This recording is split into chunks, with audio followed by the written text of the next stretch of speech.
Titties. Hello, ladies, gentlemen, titties, and ass. Welcome to the Chronicles of Narhi'ya. Here we are once again for a wonderful adventure with our lovely friends. All right, at the top of the announcements, we are going to be off next week. There's a scheduling nightmare. Some of us are going to be gone, and I'm going to be jumping between houses because I don't get to have a weekend. It's Memorial Day weekend, and I have to do things. So we're going to take next week off and be back on the 29th of May. And the following week, the 5th of May, will be a very special day because it will have been 1 year since I started my job at Lowe's, and I'm also going to be off that day with pay because I put in for a vacation, for a holiday. So, it's nice being able to be. I always love scheduling Fridays off for them because I don't work Friday. So yeah, that is my announcement. So don't look for us next week. We will not be here.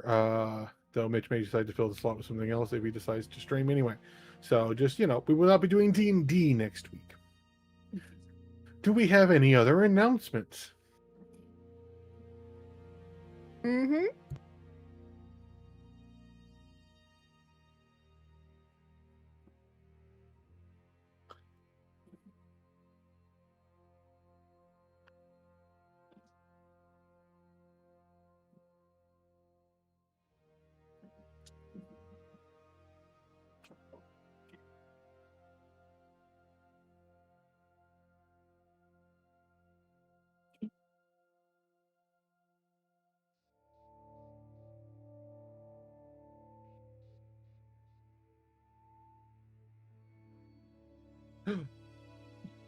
Huzzah!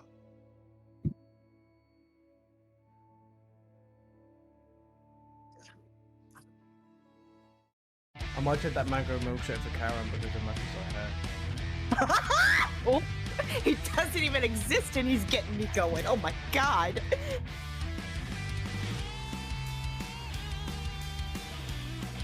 He used the wall and he used the door like a proper gentleman. That's amazing. What? Did you see how caked up he was when he was doing push-ups? I was trying so hard not to say something like that. I'll say it. Listen, that say it ain't out no loud. cake. That's a whole goddamn bakery.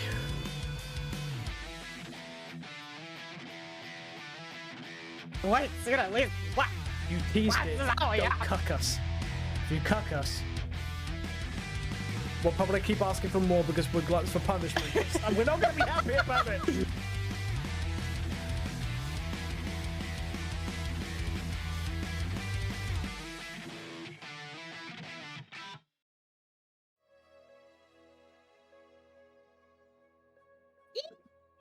It's so good. Huzzah! There you go. I love how you lit up with we're normal, and then immediately start talking about Bullseye's ass. Yes, exactly. Yes. Yep.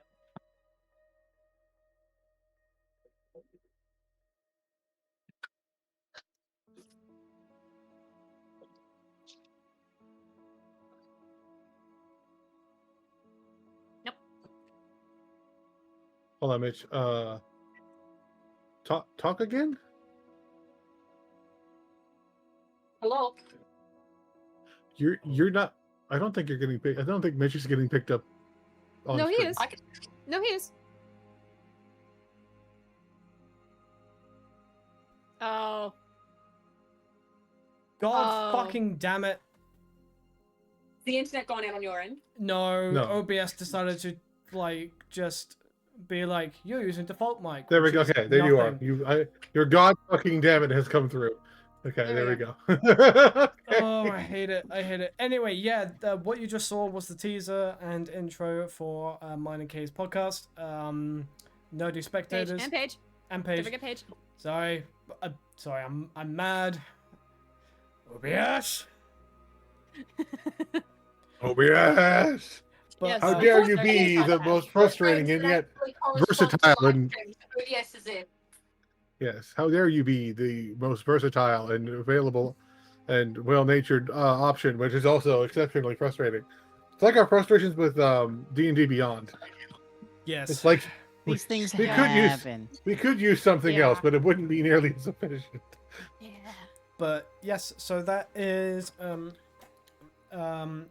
podcast. Myself, Kay, and Paige are starting, called Nerdy Spectators. That is the little teaser and intro, and we got some good shit coming up. Oh my god, it's so good. I cannot wait. I'm excited. But yeah, we don't have a specific time or date that it's going to be fully out, because we don't want to stress ourselves out too much by trying to meet a deadline. It's going to be a when we're ready and when we're feeling confident enough, it's going to be out. It's a side little Neat. hobby project thingamajiggy. It's not like This isn't going to be a source of income for us. yeah, no, fuck No. no. Brain, good Christ. So a YouTube channel has been made. We are keeping that channel on the down low for the moment until we can get some stuff ready to upload. Mhm. So, yeah, be on the lookout. But good shit coming your guys' way. I mean, this is a lot. There's a lot of out of context shit too, but is great. Yeah, there's gonna be quite a few bits that you're gonna listen to and just be like, what? Huh? Beg your finest pardon. So yeah, with that, I personally have no further announcements. However, what I will probably do is, I'll probably get a stream going together for the Friday that we're off, because it's been a while since I've been on the stream and gamed with a bunch of my friends. So hopefully we can do that. But other than that, I have no further announcements. Yeah. No announcements from me.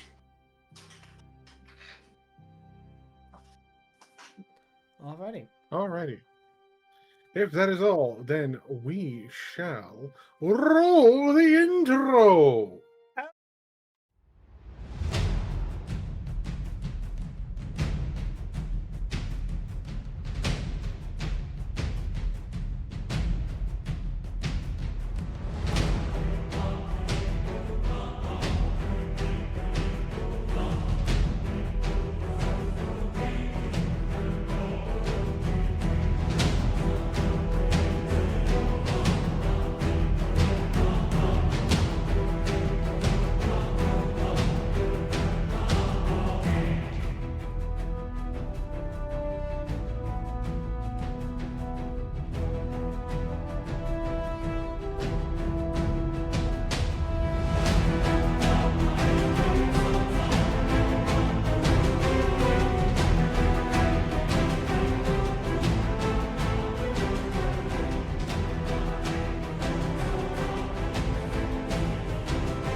And we're back. Welcome back. Hi, titties. Thighs. Booty. Eye, titties, thighs, booties, beat. Tummy. Uh, Tummy. No. Jesus Bad bug. Christ. No. I had to ruin it. God damn it. I have been dealing with this running joke for almost a fucking year now. I have to ruin it when I can. This is-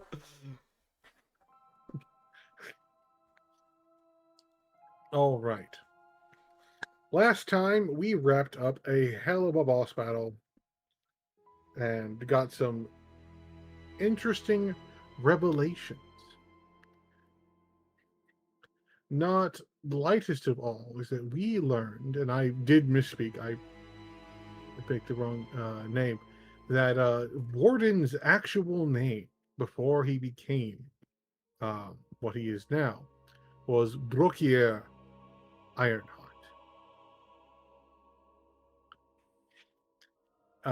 As well as that Kababek at some point gained access to the clone spell, made a clone of himself, and then made that clone essentially a wizard, making him more intelligent and carrying with him all the memories and motivations of the old one, without all of the 15 pounds of crazy that becoming a cannibal does to you.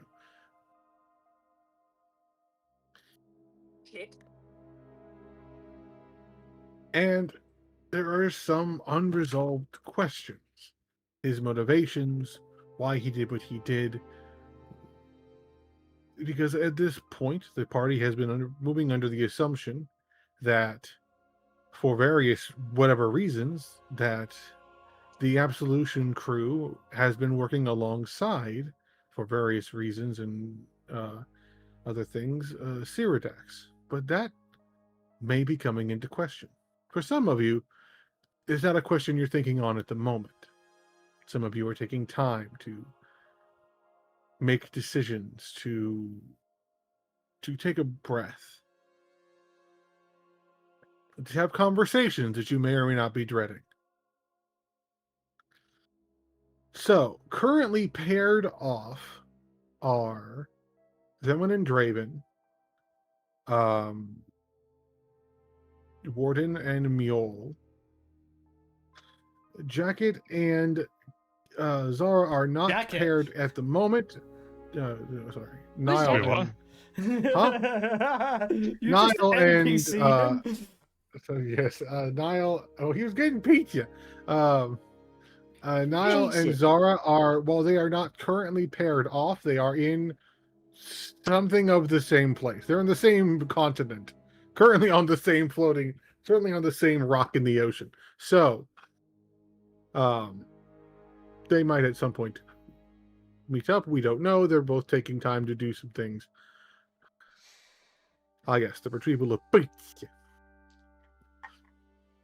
So, in order to bully my friends equally, I get to roll a die, and we'll see who we go to first. I actually wanted to start off. I was going to volunteer myself. You're gonna volunteer. Okay, we have a sacrifice. A sacrifice has been made. The sacrifice. No, no, I'm the sacrifice. Oh boy. Yeah, I will do the Everyone- sacrifice. So we will cut first to Zara, standing on a hill overlooking. It's. I say it's not far from the village. It's from the village where they found the chicken house, where her father's also at, which is currently the living situation of Niall's family. To say she's not far from that is that she is several miles from that, on top of a hill, sort of in between multiple places. But it is a relatively, not barren isn't the right word, uninhabited section. There's no people around right now. The various animals are going about their business. It is a quiet spot on top of a hill overlooking much of the countryside. That's where we find Zara. Yeah. Zara, as we all know, is on a hill right now, just kind of overlooking, seeing the waves of like wind going across the grass, and she's just standing there listening, kind of to like the soft melody of like the wind and the grass and everything like that, like she usually does. She suddenly realizes she has to do something. So her memory may not be the greatest, But she does eventually find it. A burnt down home and a grave not far from it. She, still in her winter clothes, not really caring about her sweating up a fucking storm, and or the uncomfortableness of her winter boots on her feet, she walks up to this grave, nothing in hand, nothing to offer. She just walks up to it as it's just a single grave. I don't think there's any writing on it. I don't think there is. She stands before it, just silent for a hot minute before she takes a soft breath. 1 second.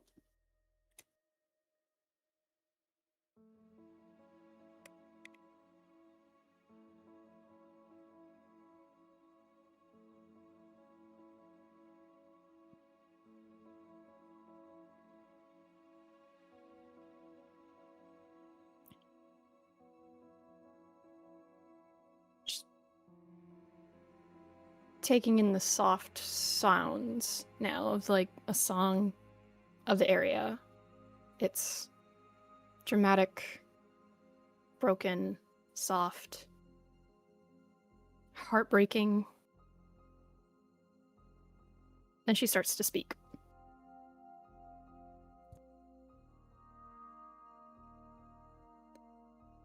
Hello, Nat. I've heard so much about you. You were never able to properly rest. I'm sorry for that. I hope you can now. You're probably wondering why I come before you. I'm asking you something. I know I won't ever be able to fill that space you were once in, but I hope I can come close. Enough to bring him comfort, at least. I don't even know if you're listening. I hope to the gods you are. But I promise, especially you, to make him happy. For as long as we may both live, if possible. I ask for your blessing, Natalia, cutting it short. It's not much, but it feels right to stand before you and ask anyway. I hope you think about it, or even hear me at all anyway. I hope you think about it. Well, anyway, rest well, Natalia. I hope the great cycle lets us properly meet one day. In the waves of wind that rush across the grass and rustle the leaves, there is a moment, Zara, that you feel the wind across your face as if someone is cupping your cheek and dragging it slowly across, and almost feeling as if someone is gently pressing a finger to your nose before the feeling fades away.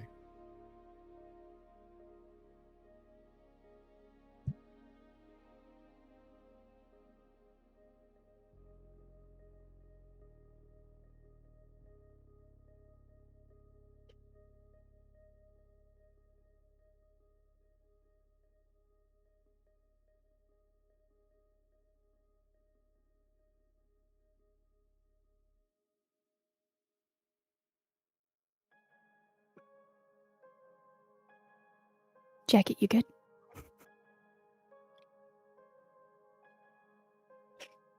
Zara?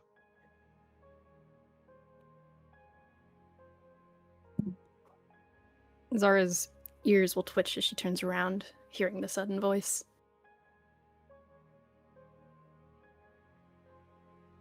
You turn and you see an unmasked Nile approaching. And in his hand is a small handful of lavender stalks tied together with a string. And he freezes once he spots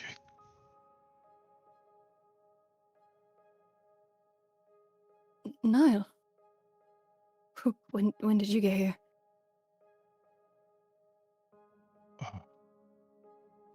Just now.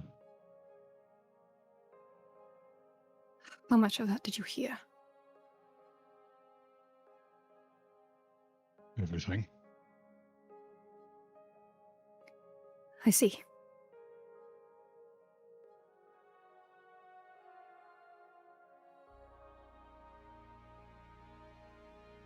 Nile stands in a somewhat stunned silence for a moment.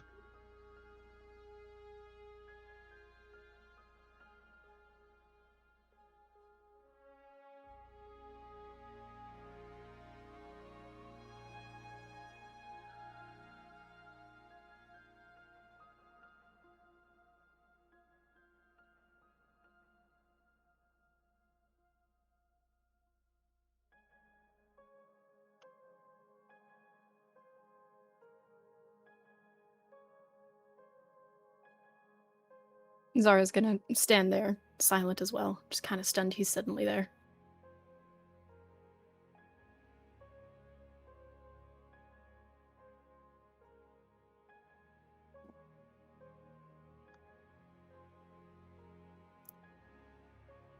I hope I'm not. It's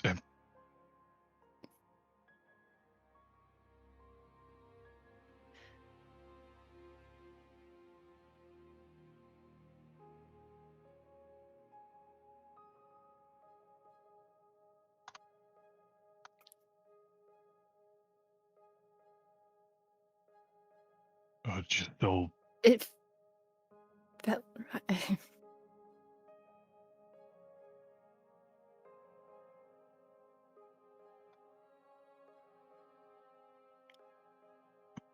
I'm I'm sorry sorry about. for it.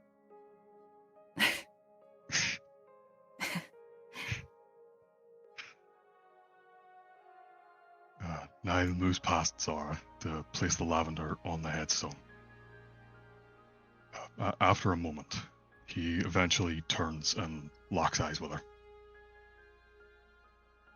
When he locks eyes with her, she's gonna gently close her coat, hiding the scar that she got and the pain along with it. I hope it's not permanent. It will be for a long time, but it'll fade eventually. As with all things, I'm sorry I didn't come home. You don't need to apologize. I understand you need your space. Then again, the brothel isn't much of a home anyway. I know, but still.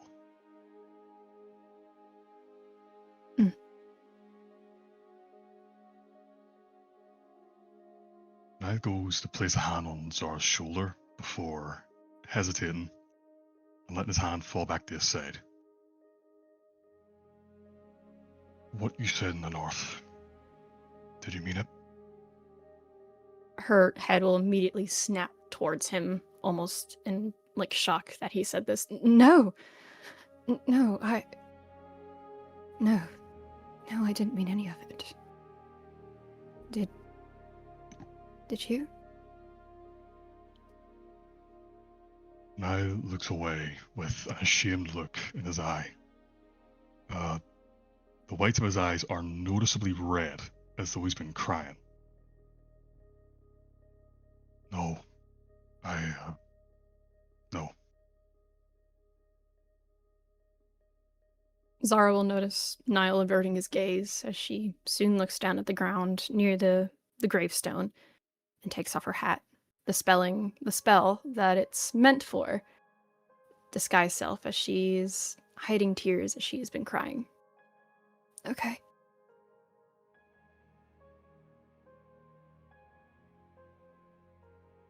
Niall takes a moment to steel himself. I haven't been completely honest with you. I've had some doubts that I should have told you about. Zara looks a little kind of frustrated, but she takes a sigh and simply nods, and she turns to him, showing he has her full attention now. Go on. Since the forest, I've been asking myself the same question. Frankly, I don't know the answer. I think of you, then I find myself thinking of Natalia. I remember how that story ended, and I'm afraid of our story ending the same way. Zara will look away once more, wiping away her tears with her sleeve. She takes a shaky breath. That's a valid reason to be afraid of letting your heart guide the way. I cannot promise to return to your side after every battle. But if I do have the choice to, I die trying. Thinking of you. Niall wipes his eyes. Likewise. Unfortunately, we live dangerous lives. Sometimes too dangerous for our own good. That is very true as well. But I made a promise to get you back to a little girl you call your very own treasure. Even if that means never seeing you again. No, don't speak like that. Like what, truthfully? Not every battle could end in sunshine and rainbows, soldier. You think I don't know that? There were 9 of us. Brothers and sisters, bound by training and blood. We've been cut down to 4. I've seen my own, cut down before my very eyes. Some of them never even saw their 20th. I know how these things work. There's always some give and always some take. And I've seen my college friends grow old and die before me, before I even came on this mess of an adventure. Young, doe-eyed, thinking the world truly wasn't that cruel. I've been proven wrong over and over again. You constantly give. You'll run out of that hope soon enough. I know I have. So among the mix of emotions in Ned's face are frustration and shock, but they all eventually fade away into an expression Zara and frankly the rest of the party would know all too well. It's the same expression Ned wears right before a fight. Take yourself away from this place. I know, Zara. Those words would never have crossed her mind, let alone left her mouth. Zara looks at Niall, letting out a tiresome sigh. Then maybe you haven't been paying attention. I don't smile like I once did when we first met. I don't sing very often anymore, let alone place my fingertips upon my lyre. I don't have my inspiration anymore. I've lost it. When's the last time you've heard me speak about myself in any of my inspirational speeches? Do you mind telling me what happened to the Zara who welcomed me to the party with open arms? To the friend who was the first at my door when I found out Sam lived? To the woman I saw playing with my daughter in that hospital? To a light in my life I rushed to protect as she walked, bewitched, towards a monstrosity. I had planned to be done with all of you when my contract was fulfilled. Now I can't picture my life without you. What happened? The world happened. Threat after threat, one after another, fighting for those who don't have the strength to protect themselves. I'm just a simple elf. A bard, for Rulon's sake. I'm not qualified for fighting like this, let alone saving the realm. I just wanted my father back. Not this mess. I'm so tired, Niall. tired of fighting. Tired of the blood that stains my hands and fingernails. Tired of worrying about what will happen to my friends and family next if I don't act. Let alone if anything happens to you or Sam.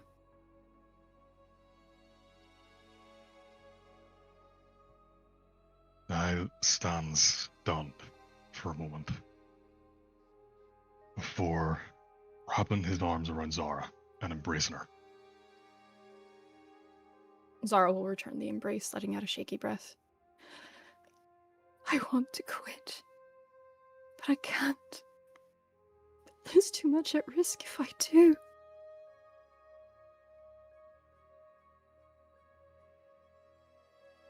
I know you're tired, Zara. I'm tired too. But we're in too deep. We need to see this through to the end. Be it our end or our enemies. Niall gently releases from the embrace and clasps one of Zara's hands between both of his.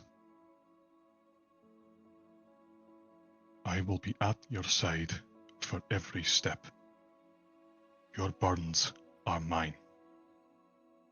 You shouldn't carry the weight of the world alone. That's not your responsibility to help me carry my burdens, Niall. Don't feel like you need to do that for me.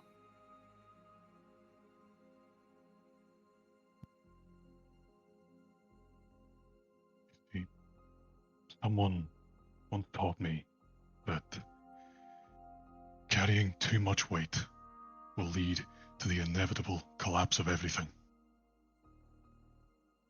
I'm not helping you because I need to or I feel some sense of duty or honor. I'm helping you because someone dear once helped me. Let me be that someone to you.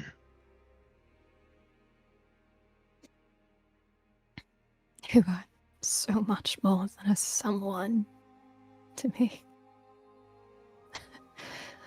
I don't deserve you, Niall. You're my soldier.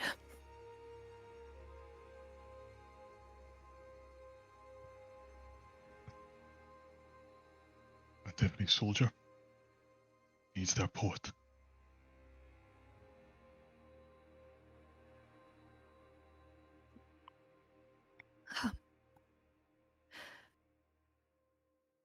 I wasn't expecting to see you here with her.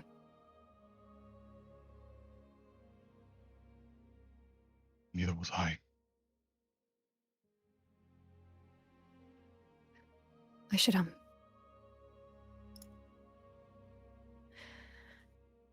let you have your words with her. I'm gonna probably rent a room somewhere close.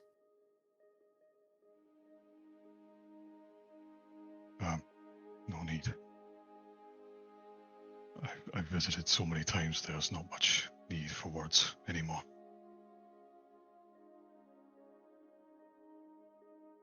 If you say so.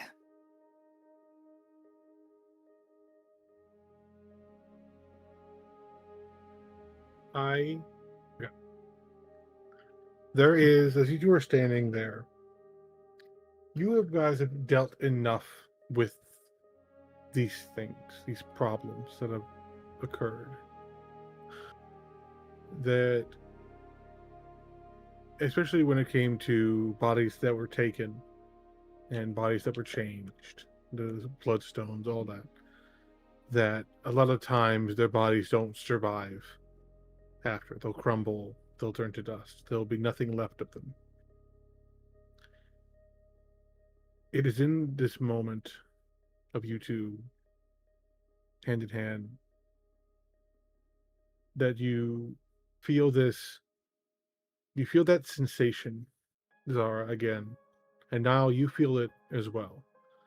The wind blows, even against your mask, you feel this. Oh, What you're mask? unmasked. Sorry. It's all right. All good. You feel this gentle caress of the wind against your face as if a hand is touching it. And it leans your heads to look down. And sitting, starting to sprout from the grave are these beautiful blue flowers that Niall, you would remember as even though they were incredibly, and probably in retrospect, it's almost a hint to her heritage. They being an incredibly rare flower. When you first met her as a child, she had one in her hair. Whenever you saw her, she always had one in her hair. And even the mask she was made to wear had one painted along the side. And that same flower now grows on her grave. A final message, a final reminder that though she is not here, she will never be gone. Because you hold her in your heart. And now you share that heart with another. Just as she would want.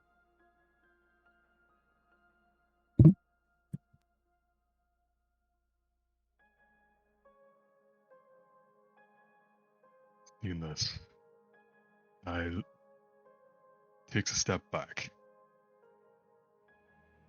covers his mouth, and he just breaks down. Like once the realization sets in. Zara's gonna fall to his side and gently wrap her arms around him.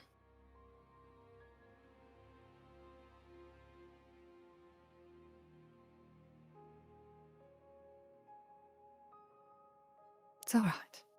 It's all right.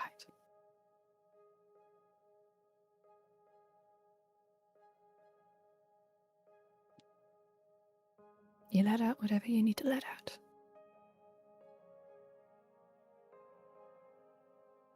I'm here.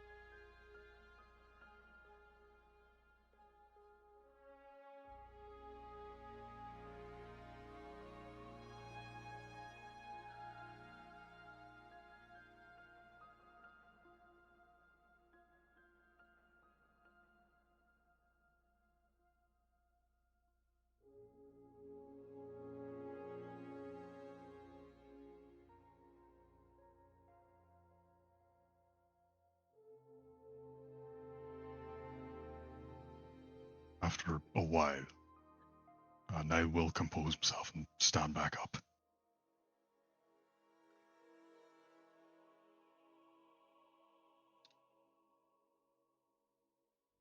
Of course, Zara being by his side will stand up with him and just look at him, her hand on the side of his face. They all right?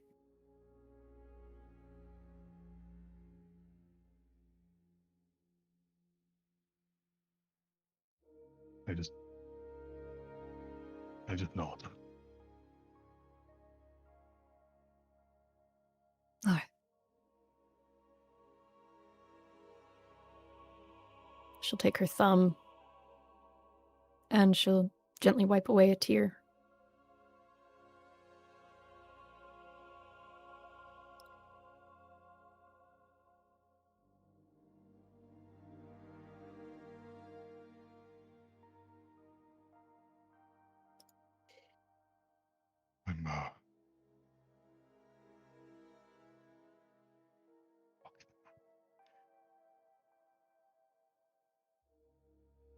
I'm I'm heading west.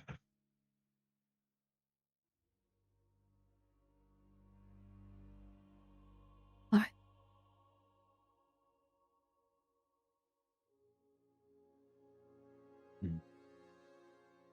don't have to come with.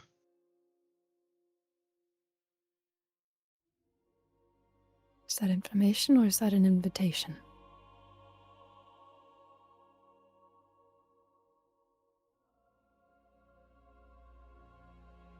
I would like it if you came with anyway.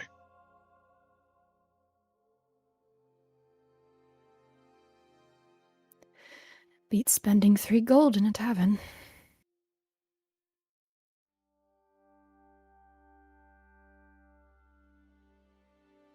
I'll join you.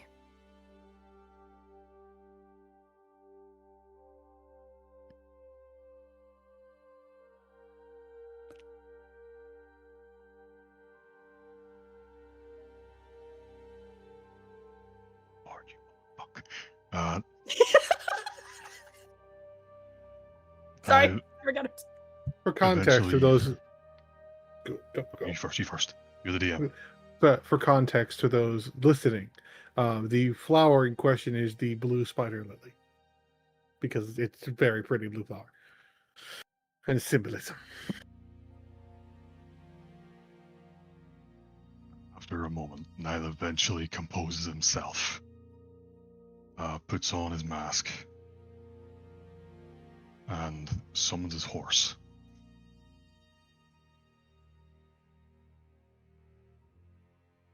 Mounts up, extends a hand to Zara. Zara, realizing they have mounts, she's like, oh shit, we do have mounts. It's fine. She'll take his hand and climb up onto the horse with him.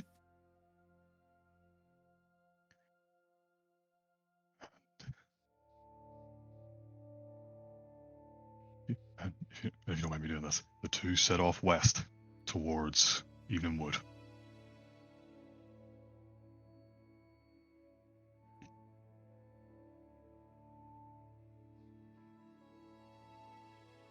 There. Ah, A month.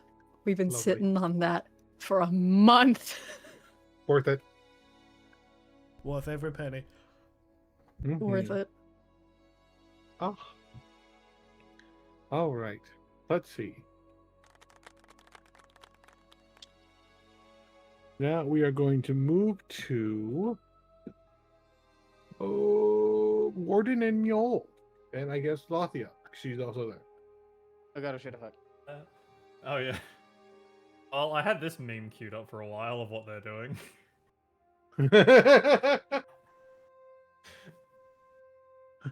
Hi guys. Near running away. Oh well. Okay.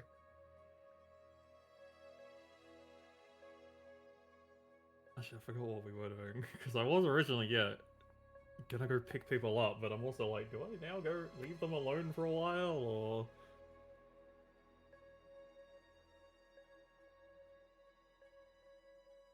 I am at the whims of your decision, unfortunately. 'Cause I'm not in a position to Oh make great! any. I'm not in a position to make any. I can't even walk right now. This is true. I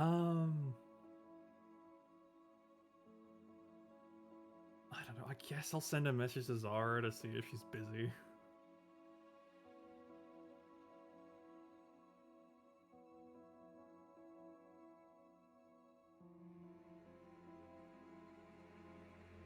Zara will not respond. Okay, she's busy. I guess we'll go back to Coldport. You get a voicemail. Basically. The person you are reaching cannot be. The person you are No, trying she to left us up reach on is Do not Not Disturb. currently Okay, available. I guess we're... Let's just go home. Oh. Yeah, I imagine we're all kind of fucked up after that. I'm not really that surprised. Okay, for some reason my mic was connecting to a completely different section, but I was literally trying to say the person you are calling is not available. My apologies. Oh, do Continue. you need to see an artificer? That's the other thing I just realized. I'm pretty sure Tasker said to go like back to the Mother Forge. Do you want a quick trip there? He kind of looks down at himself. I haven't really decided yet.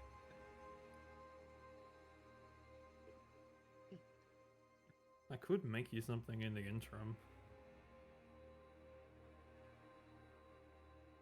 Make me what? Like armor.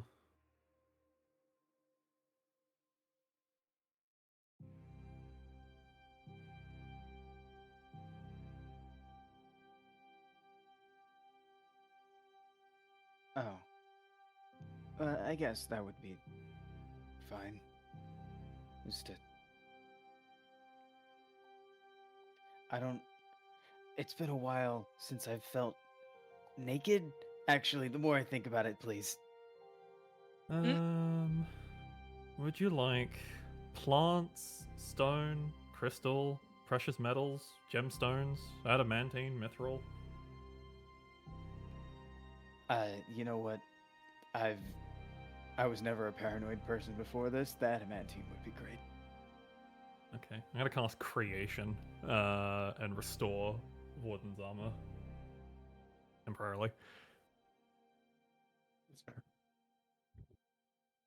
But his body is That's- still mismatched, so he's just got like his upper You know- torso and left arm are just comically larger now than the intact side of his body. Yes. His head But looks you're no smaller. longer but you're no longer walking with a limp. Yay! You're not doing And If you walk the normally for a while. grinding of the metal skin is muffled by the Yes. metal armor. Mhm. Well, that's better, I guess. It's so much better. This is so nice. Sorry that you got dissolved within an inch of your life. I mean, I was kind of asking for it. Yeah, you were. Yeah, yeah, I know.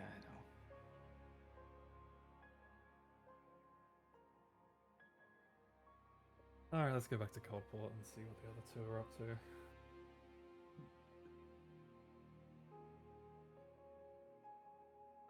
I think Warden has to like pick up his own leg for a second to like break the seal on the armor, just so we can actually take a step. But then he'll walk with just a lighter limp.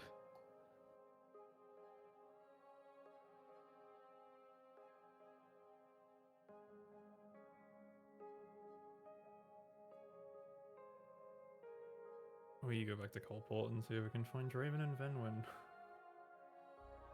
Well, they're not going to be overly difficult to find, as though it took some effort, given that all of the exhaustion and damage that Draven did take is, kind of hitting him all at once. He is being helped up to the Situation Room.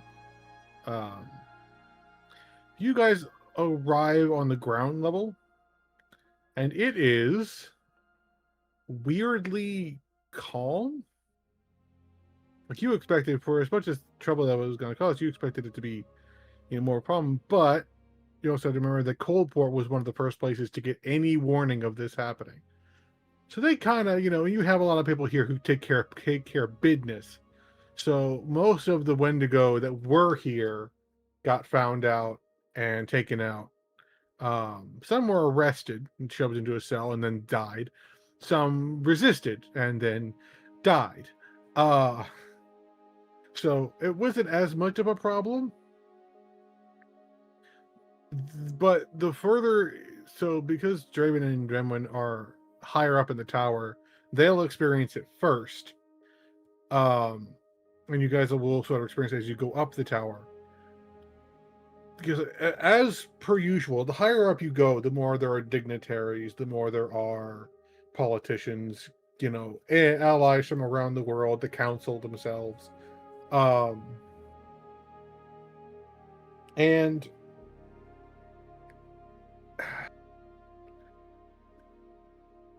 it's a little more hectic. There's people running around. There's paperwork flying everywhere. It's a little bit more. There's communications coming in from all over the place. Cadbury is, of course, right there as you get to the top of the stairs, and it's just like people are running up to Draven to tell him things, and multiple arms are branching off of his arms and just shoving their faces away. It's like the Lord just pretend we are heading to the situation room, gather your intel, and no, this way, yep, just like going everywhere.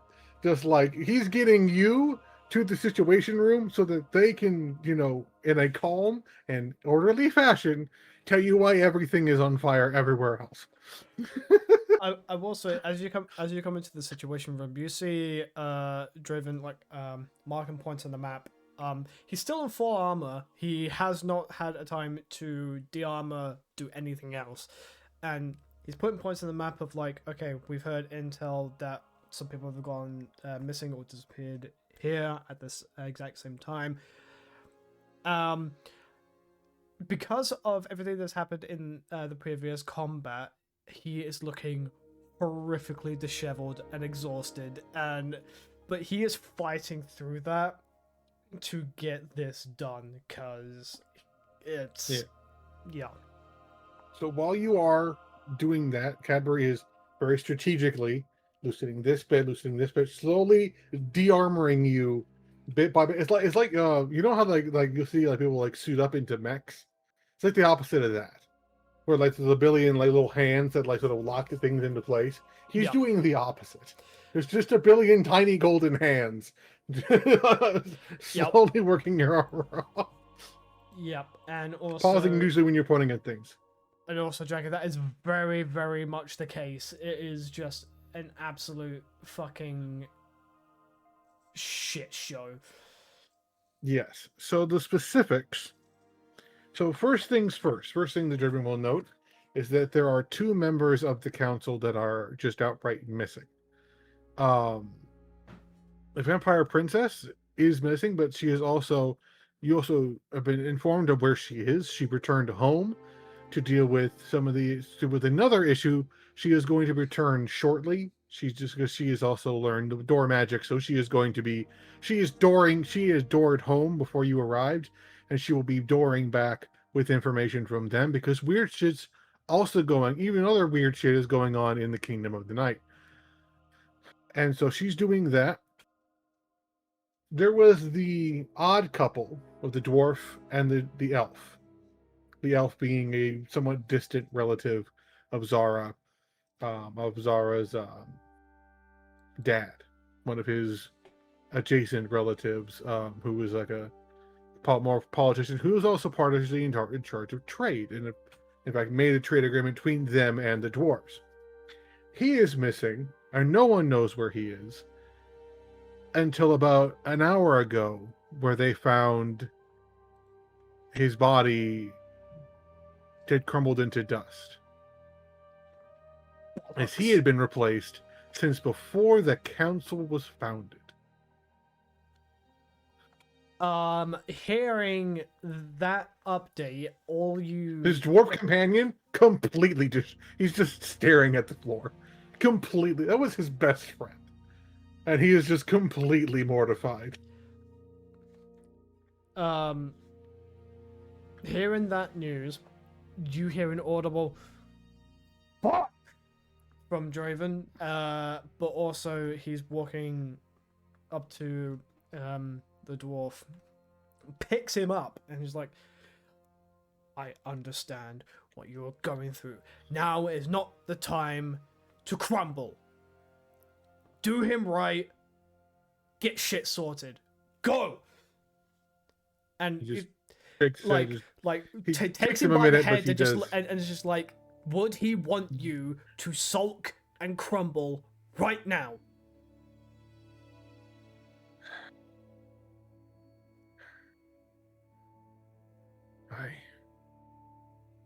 I'll get on it.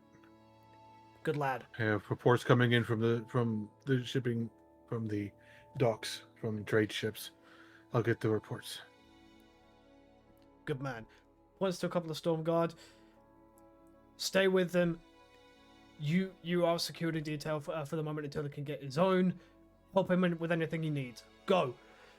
Draven right now is going full military general during peak wartime right now. It is logistics. It is personnel. As much as Draven looks disheveled and distraught and looks like he could pass out at any given moment, it's weird that like he seems like he's in his element. Like there is he knows what he has to do and he's doing it fucking well. Draven will see Warden and Mule come in. Glad of you to join us. Thank you for coming. Any issues that you found along the way? We live here. Zara and Niall are doing something else at the moment. That's completely fine. We'll let them do their thing. There is a creaking sound from the off to the side of a very ornate and exceptionally goth door that has been opened as the vampire princess steps through. And she looks, normally she's a very, even in situations where dire, she's light, she's happy, she's, a little bit, she looks horrified. And she slowly floats to the table. God forbid she takes time to step on the ground. No, can't be done. She hasn't touched the ground in hundreds of years. She hasn't. She legitimately has not touched the ground. Or worn shoes. Actually, that's a very fair point. Draven will see Mule as still as the large Medusa and just goes, you might want to... Mule, do you want to take that down? I'll see what I can do eventually. Okay. No, not exactly people have seen worse, but at the same time... Yeah. Looks to... Not people friendly. Hold on. We're getting the big book of names. Yes. Those are why I stopped referring to people by their name. So that's because I know you keep trying to keep track. It's like Princess like Oriole or something, isn't it? Un momento. Aria, yes. Anya. Ariel. Anya Moontear. Anya, yes. Ariel is her mother. Yes. I believe. Yes. Anya. Are you okay? It's bad. I know. No. They're mobilizing. The Liches are marching. The what? Oh, of course they are. Cyrodiax is calling his banners. Apparently, whatever you guys is up top fucked him over royally. Okay, I need to roll, guys. I need to roll because that is bad. That's bad. Sounding the end of the world. Yes.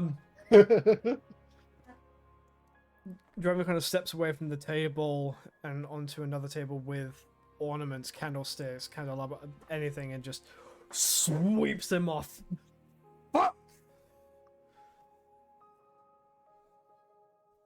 like that candle. By the way, that was the best case scenario because I've rolled a natural 20. There was no way he was shaking this anger, but if he rolled a natural 1, no. Oh boy! She looks to Mjol because Mjol understands it. The Citadel's pulling back and reorganizing. The endless horde that they've been fighting for gods only know how long, just stopped and turned around and started marching towards the sea. Well, I suppose they don't need to breathe through water, so they could just move. The Liches that we've been looking for, they're just popping up with armies and hidden bone and flesh monstrosities. They're heading for the same point, and they're all drifting towards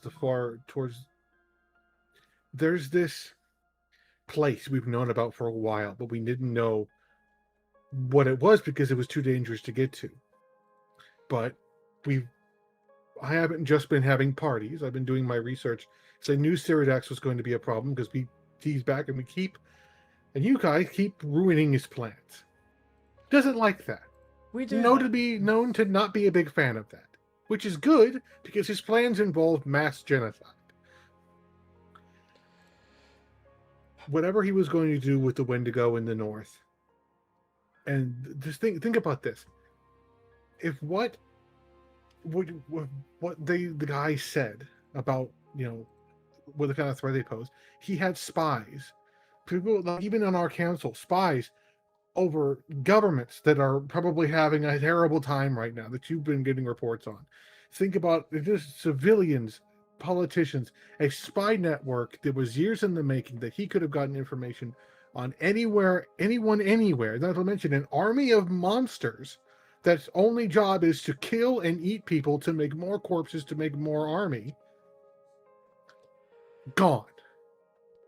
Years of work since he's been resurrected. He's worked so hard since he came back, and then you guys vanished.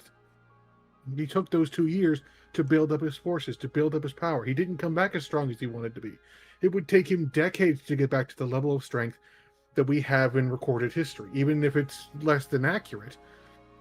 The more accurate reports we've been able to get from the Citadel, he's not nearly as powerful, so he has to build more forces. So he's been keeping the Liches fighting us and the Citadel to keep us preoccupied, because if we don't fight them, they run us over. But now he's calling them. I think he's making a move. Draven Well, we will did force his hand. We did. Draven will look. But it's not just that. One moment. I've gotten a report. Oh no. Marina's fleet left. Marina's fleet has been protecting the volcano in the far north, where we think his lair is supposed to be. It's the leftover husk of the Colossus that was going to destroy the world. He's been using it as a lair. He used it as a lair before. He probably went back there and has been using the turbulent energies of it to keep there's storms all over it. The seas are terrible. You can't get to it unless you have things connected to it to keep you safe. Marina's fleet had those. And she just pulled out. Her pirates are spreading all over the sea again. They're avoiding a couple spots, which she takes out a map and hands it to Draven. You'll notice it's also a watermark from his sister, who, as a naval officer, would know the seas better. I had Victoria looked over these. There's a couple of blind spots that there aren't going to, that we don't know of any charted islands there. So that's another thing to think about. But Marina has been helping him, and now she's leaving. Anyone that was connected to the other guy you guys have been fighting, anyone connected to him that we've confirmed, they're pulling out. The clergy that have been making their ways through the Empire and other places trying to convert people, they pulled back. Whatever's happening, both of them are doing something. I think they're leaving him out to dry.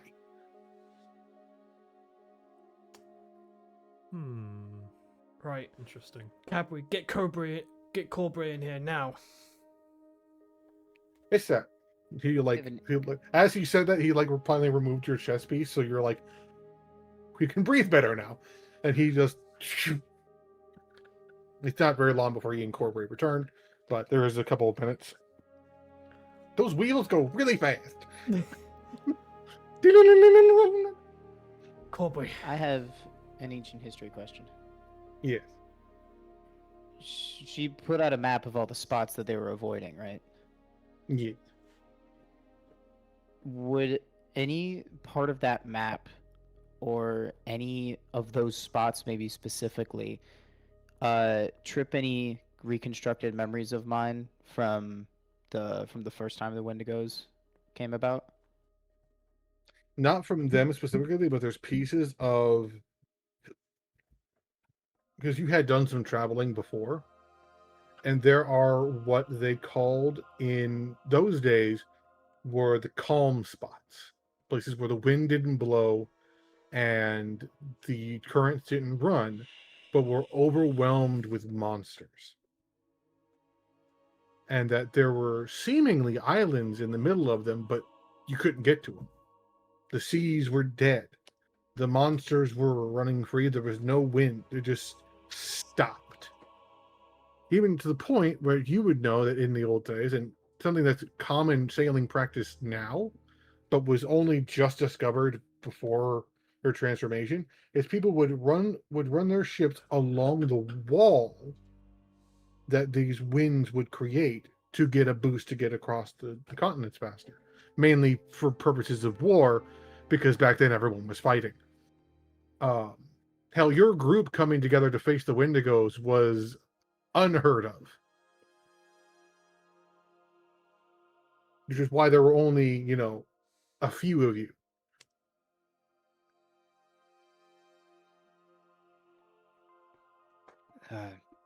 They're avoiding dead water. They're getting out with haste. Corby. All those spots that they're avoiding, they're protected islands. Not necessarily protected, but layers of their own kind with multiple different kinds of large monsters just sort of roaming about. The winds that sailors use. I'm not a sailor, so I don't know how any of this works. I just remember we used it at one point. But there's a way to move faster by skating along the edges of those dead zones. But if you get caught in them, then you're not getting out until you're dragged into the depths by whatever's in there. The islands are uninhabited as far as I know, but the water isn't. It seems they're mobilizing with great haste. It looks to Anya. You say they're possibly leaving Cyrodiils out to dry. It happened like within hours of the Wendigos just up and dying. Within an hour, the Liches stopped their armies and had them start marching towards the sea. We took away Cyrodiils' use. Now they're leaving him out to dry, so he's mobilizing to either prove that he's now still of use. I don't think that's it. They would have been. I mean, he's been just sitting there gathering forces, gathering armies, all that stuff. But he wasn't the one making them. No, but he was using them, and they were using him. But whatever purpose we know from what we've been able to tell from their interactions with like their forces interacting. Because remember the attack on the capital with the wind, with the lichens and the colossus. We studied the remains of the colossus. If they hadn't infected it with bloodstone, it might have succeeded. The bloodstone made it unstable, which almost sounds like sabotage. The doctor was working for Cyrodiils, and for them. The army was for Cyrodiils, because the Cyrodiils wanted to destroy the Empire, to take their souls and take the bodies, and all he wanted a mass culling, so he could just swoop in and resurrect an entire city. That was his playbook. He did it all the time.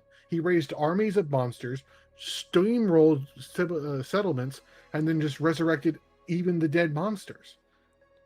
But something clicks in your head. Well, there are some lichens that are just outright immune to resurrection into undeath because of the two conflicting natures. If you kill a lichen upon its first transformation, nothing can bring it back. Which is why it ends up being a tragedy when you have to kill a first mooned lichen, because you can't even like take them to a temple and potentially have them brought back with life or any kind of magic.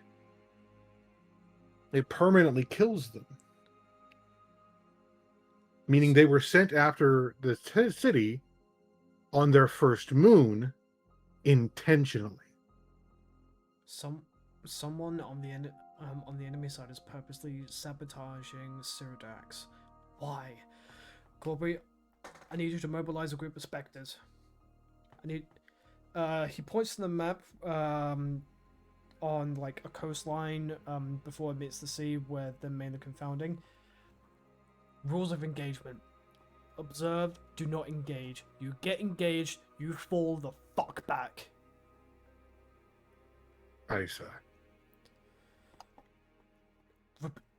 We'll also be leading a detachment of okay, what were the magic users called? My brain Weavers. just died. We're also going to be attaching weavers for quick exits. Good, please do. While you're here, I need the Storm Guard leaders and lieutenants in here now. They're on the way, sir. They've been mobilizing for defensive patterns. They're heading there now. Good.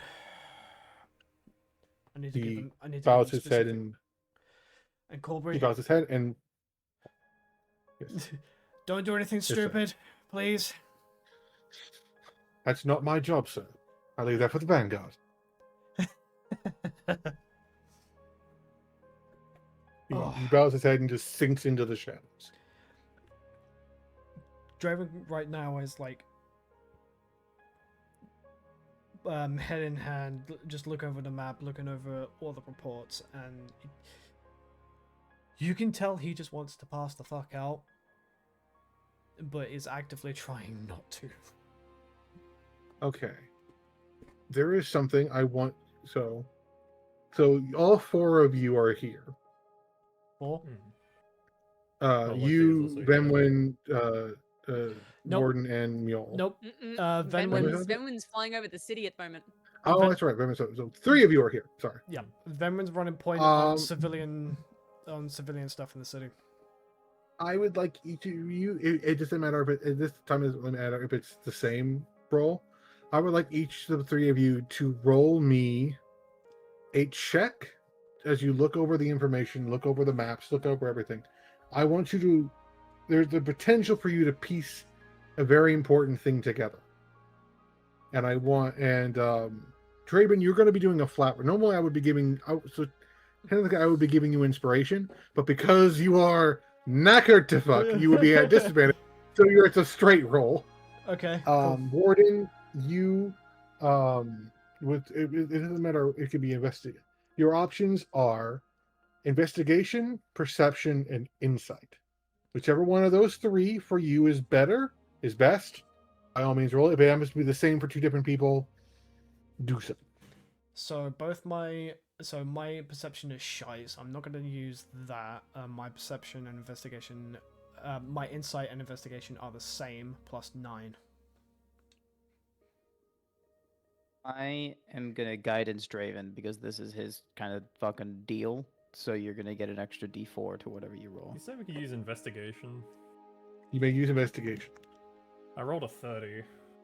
Jesus Christ. I have All a right. +11 investigation. A Oh. skill I have never used in this whole game. Hey! I rolled a 21 on insight. I'll roll investigation as well, actually. Ooh! Hello. Hello indeed. An extra D4 because guidance. Yeah, I've already rolled it. 30 as well. Hey! Hey! Thank you for that D4. Okay. Great. So, okay. So how I'm going to do this is your investigation. I'm going to go towards more. So how this is going to divide up. So it's a 21 for you, Colton. 21 insight. 21 insight. Okay. So you've been. So we're going to do that. You're that. It's okay. That's fair. Because to separate the discoveries for investigation,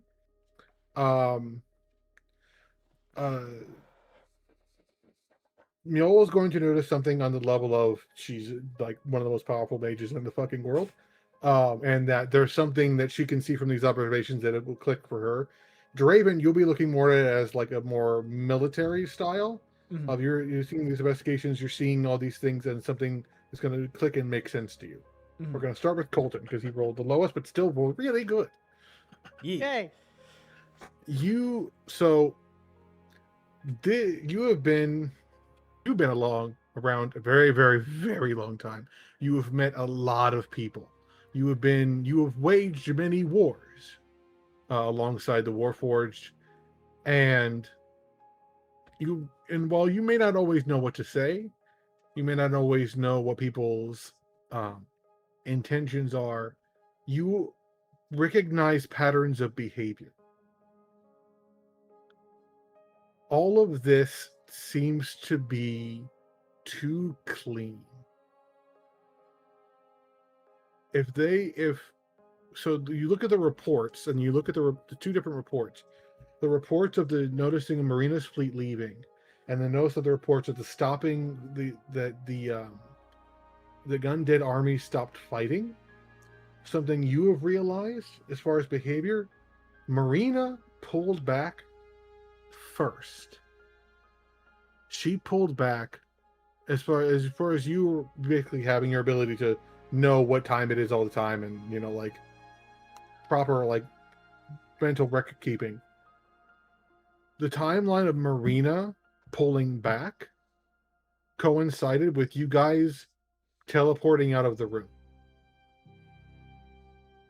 So as soon as they were dead, Marina pulls back. But it took an hour for Cyrodix to start pulling the Lich's armies back. That instigates to you insider knowledge. She knew it was going to happen. She knew exactly when you guys were successful and the Wendigos were dead. And that is exceptionally suspicious. Because that means not only that reveals to you, in a sense, that Kavavek probably informed her first, which not only indicates a level of intimacy and knowledge that you might not have expected of them, but also that she was just, because her activity, according to the other reports, her activity since the whole investigation into the North started, she's just been sitting around. Her activities had stalled. She wasn't raiding anymore. She was just gathering. She had gathered her fleet and was waiting. This was planned. They expected you to win, and were in fact counting on it. And now she's abandoning the only naval defense he has. Now we go to Draven. Militarily, you see the mobilization of the Lich's army. You see, there are some reports that arrived not long ago from Dragon Riders of observations of the battle, and you start noticing two similar themes here. And it was that, while yes, the goal of some of the Wendigo were to consume and devour and tear through the army, they came out in small waves. There was probably thousands of them in that ice just waiting. And the armies of the undead that have been fighting over there for a couple of centuries, the Lich is just hiding underground to avoid being, killed and all that. It seems to be the same. It was more constant, but they're like throwing mostly low level undead, like mules, pocket full of skeletons, that while can do a lot of damage to a single target, spread out over an army is, but maybe average, if not maybe a little bit better. But then again, Mule probably has better taste in corpses than the random mooks over there. She looks for quality individuals. But you notice that like the two battle styles are very similar, and it's not about winning. It's about buying time. Kavabek wasn't fighting to win.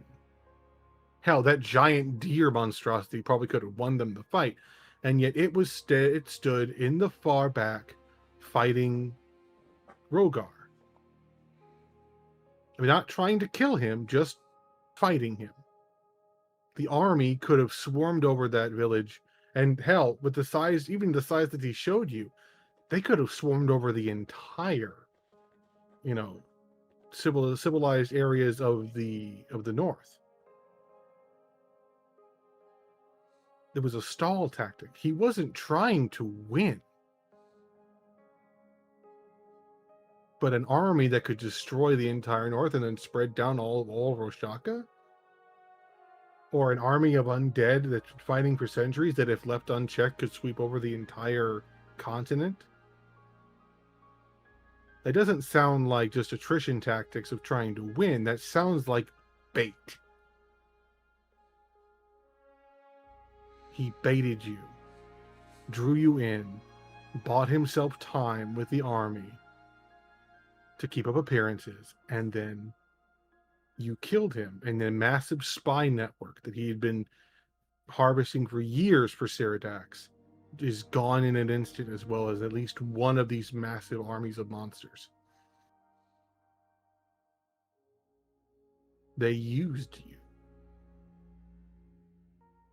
to strike a blow against him, pretending to be his ally. What deal did they make? Why would they be working together in the first place? All Absolution's crew talks about is saving the world in their own twisted way, and all Ceridax wants to do is destroy it and remake it himself. They wouldn't have aligned anyway. But why now? Mule. Hello. The why now is what sticks in your mind. If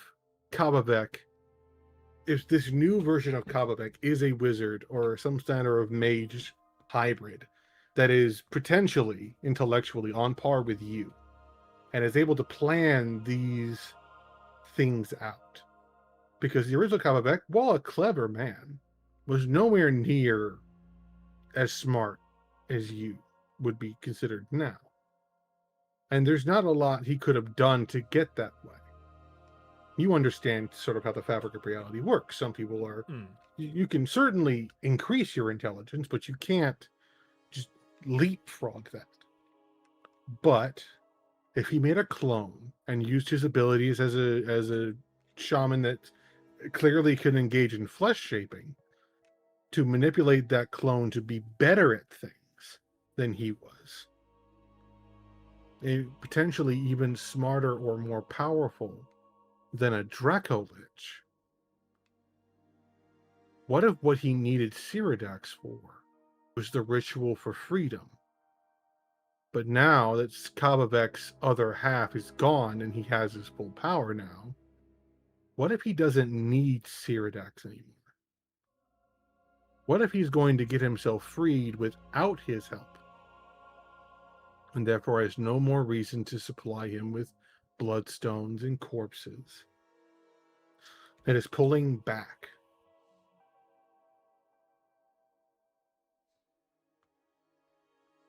And an area, and when you heard them mention the dead zones, where there are no winds and there are only monsters in the sea, and you know that there are certain kinds of minerals that most sea creatures, most monsters in general, don't like. If you could line a ship with those, it might keep them away. A fleet of them, and you could hide an entire fleet into an area that no one could sail into. Because you're thinking beyond the scope of other. You think multiple steps ahead.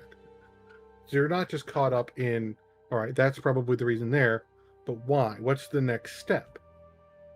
now that they're I was gonna say, everything Draven just figured out, I've known this for like months. I like had this clued into the beginning of like they both have different goals, but they're using each other, and now it's like they're not using each other now. But why now? It's definitely the but question. why? Yeah, but why now? Yeah. And it's that realization of absolution needed a mage powerful enough to complete the ritual to free him. And technically, and because you were the next best thing, but you would never help him do that because there's probably some terrible cost. He needed someone with with a level of power he knew you could achieve, but without the moral complications. So he goes to Cyrodiax, who he knows because he's been around as long as being around as long, probably as even longer than Ebenglen, who was also working to thwart this attempt. He knew he couldn't stop him from resurrecting forever. So, and there are people out, and Absolution and them were trying to get a hold of the phylactery to resurrect him. So he sent Annihilation to resurrect him in a place where he couldn't absorb any souls. So he would return exceptionally weak. So even though the three of them, essentially, had been thwarting each other, and also, something to think back on, the attack on the manor,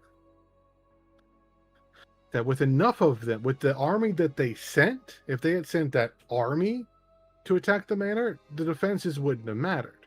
So overwhelming numbers would have overridden the fear, because here's a fun little fact about first moon lichens: they're immune to the fear effect because their minds are gone. They don't know fear at that point. And that was also, if the Colossus was left alone and not corrupted by the Bloodstone, it wouldn't have become unstable. And then you've got the priest, who's clearly wearing the garb of Alvagen, setting up the bomb, which occupied you. You even turned into a dragon for a while in order to try and stop him and this potentially holy bomb, essentially removing you from the fight from the greater fight, eventually to the point where you had to remove yourself completely from the battlefield. And the only person who would have known exactly how to manipulate you and get you out of the game was Kavabek. He's the strategist. Alvagen has thousands of years of knowledge and all the time, literally all of the time in the fucking world, being stuck on an island and having no other responsibilities, unlike Ebenglen, who also has to run part of the country and take care of his people and also run all these spy games in the background to try and keep the world at peace. Kavavek, with the help of his spies and with help of the doctor whose research he stole, who had also been monitoring all of you throughout your lives, he knows you well enough to know exactly how to remove you from being their problem. And you're getting that feeling again. Because with the army mobilizing, this is a joint thought you all three are having in the moment once the other realizations hit. They're doing it again. Because if he's calling his banners, it's not to consolidate. It's not to just gather at the volcano and we're just going to sit here until I'm strong enough. He's been outplayed. Not only by you, but by Absolution. By Kabavek, who he believed was working for him. Sure, he was going to betray Kabavek anyway, because he was getting too smart and too strong. Hell, even as a shaman, he considers killing him and just puppeting his corpse. But Kabavek the way Kabavek described it, he specifically created the other Wendigo and the monstrosities with the fatal flaw of not being able to be resurrected because their bodies just dusted.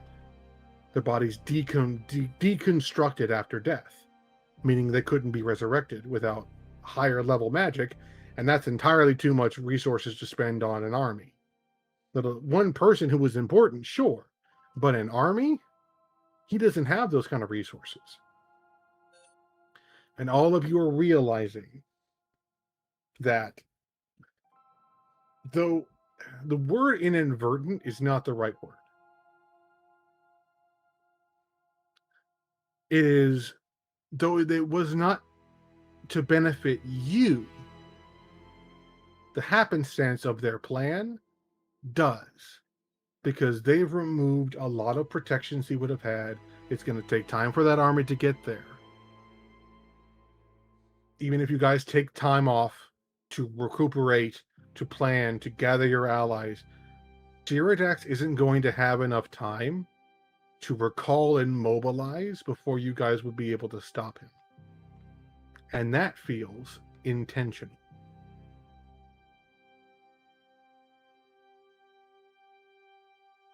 And there's that moment where you all sort of, you're looking down, thinking, looking over, and you all sort of look up at the same time.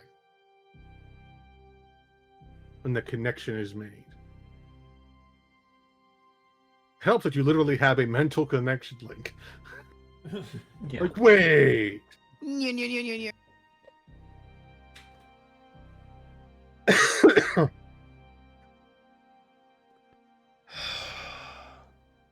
anyone ever heard the story of Ouroboros, the snake that continually eats its tail?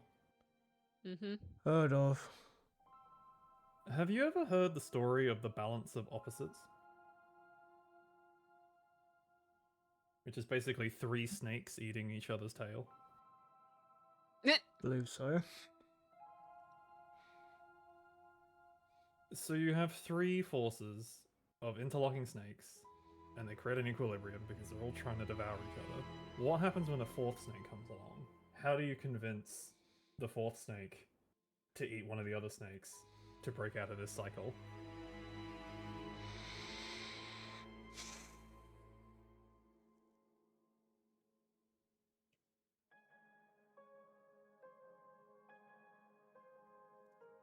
You bait the others, I guess. Exactly. We've been baited this whole entire fucking time. I'd like to welcome you to the level of game I've been playing this whole time. I'm so confused on the snakes. Are we the 4th snake? We are the 4th snake. Yes. Got it. Okay. So, realistically, we don't have one big army that we have to worry about. We have multiple opposing forces working towards each other for their own individual gain. Yes. And they want us. But doesn't it seem like...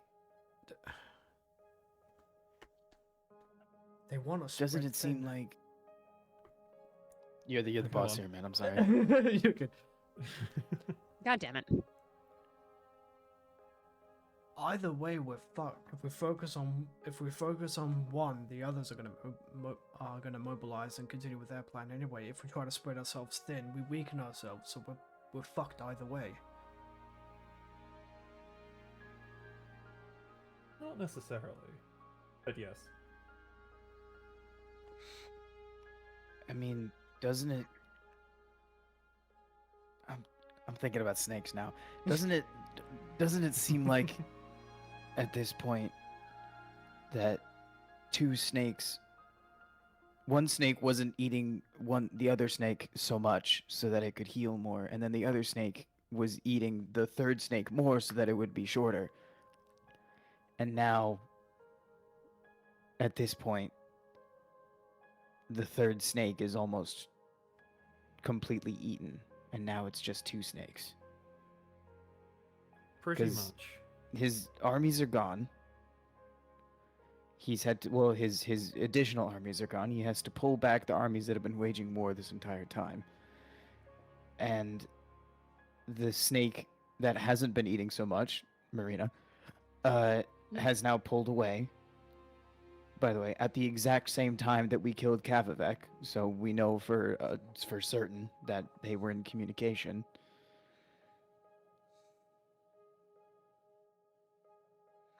Well, they are a part of think we- Absolution's motley crew. It kind of just seems like we can ignore the third snake. A voice comes from behind you, Draven, from your throne. There isn't. That would be preferential. And you look, and it is an image of Absolute. You can tell it's an image because there's no way he can actually be here. It's an image that is just sort of superseded on top on the throne. But he's sitting in a way that it's not like he's sitting on his own. He's like sitting in like a regular chair, just sort of leaning on one of the armrests. I told you to let me hollow this place. I told you. It wouldn't matter. I'm gonna drop shape change and just go back to being normal Mjolnir. It wouldn't matter. It wouldn't matter. Wouldn't. Kind of just looks to Absolute. Like, I imagine like everyone, like all of the guards and everyone's like fucking freaking out, but Draven it's just. Oh like, no! Everyone else is frozen in place.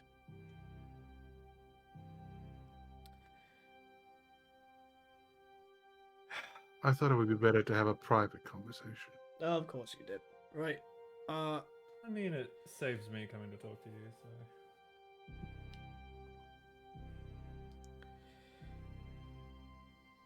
We've had to go through some methods to get through my brother's protections. But a shorter conversation is beneficial. I see you've all come to the same conclusion. Excellent. We're on the same page and I don't have to explain. I am offering you a temporary armistice. Okay. As you can tell, I am pulling back my forces. I no longer need Ceridax to complete the ritual, and in fact, may have fiddled a little with the ritual he's already trying to complete. I couldn't sabotage it completely, which means he still needs to be stopped. If it is complete, it will cause untold devastation and untold deaths to innocent people. And as much as you may not believe me, I would like to avoid that. Here's the issue I have. It's also a bit of a conflict. I don't trust you as far as I could throw you. And let's be fair, I could throw you pretty far. That is true. You have very little reason to trust me. But I don't need you to trust me. However, I'm getting to my point. You don't strike me as a liar.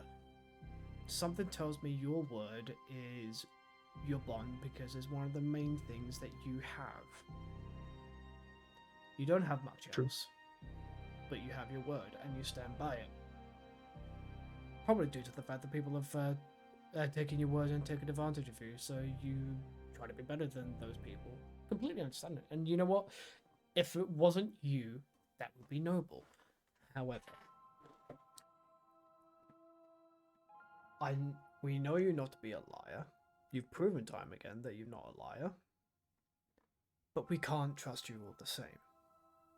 So, with as much respect as I have for you, please understand that while an armistice, in this particular endeavor that I imagine that you're going to put forward to us,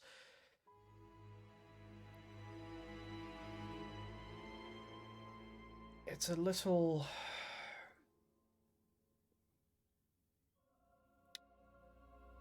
Your word will be taken with apprehension. Completely understandable. He flicks a hand and there's an image that appears on the table. On the map, the far left side of Roshaka, which is the primary port of the Wrathborn, there appears an image, a runic image, which is the symbol of war.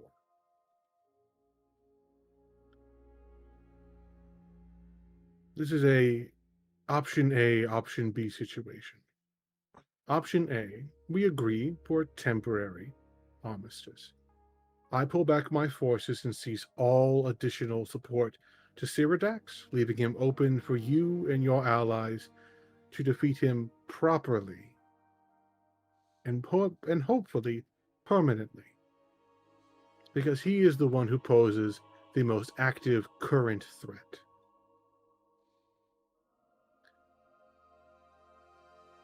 And I will hold to that. I will even hold to that further and I'm going to be transparent because I believe you have earned my full honesty. By the time he is defeated, I will be free. But I don't want to go about my work right away. This is a big and beautiful world. It may not be what I want, but I should know what it is before I make any further machinations on it. All right. Option A. What's what option B? Option B is you make the unwise move to continue moving against us while that threat is looming. If you choose to turn to us or deny my terms, I will be sending your brother to visit. War is poised at the far left of your continent currently, with enough of a host and enough power that I have given him to raise Roshaka to the ground and march his way to Coldport. Even if he does not make it through and you manage to kill him somewhere between those 2 points, untold civilian lives will be lost. And I don't think you want that.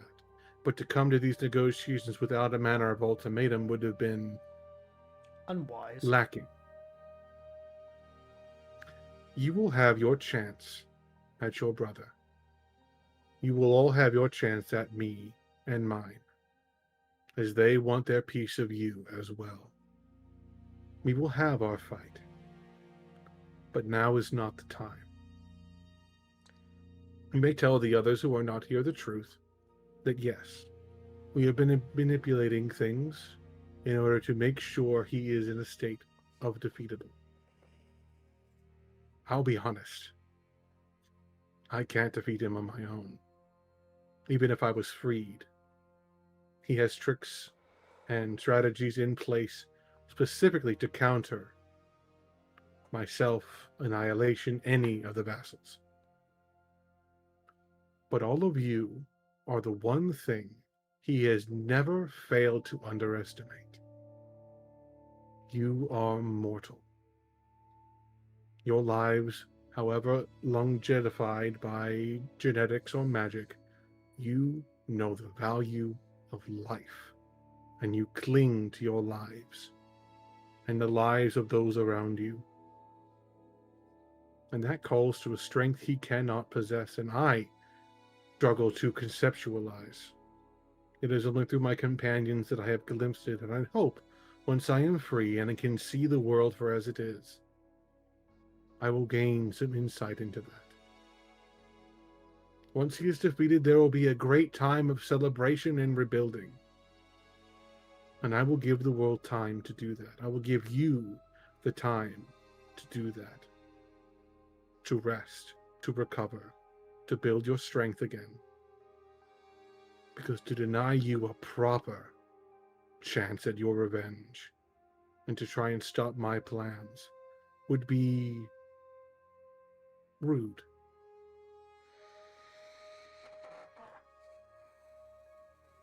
The image extends its hand.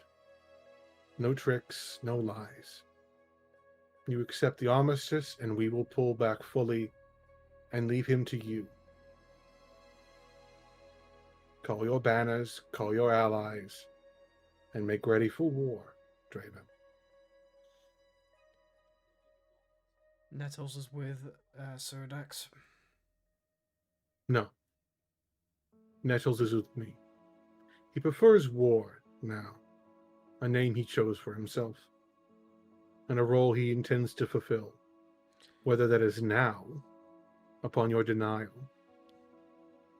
or after, once victory against Ceridax is achieved.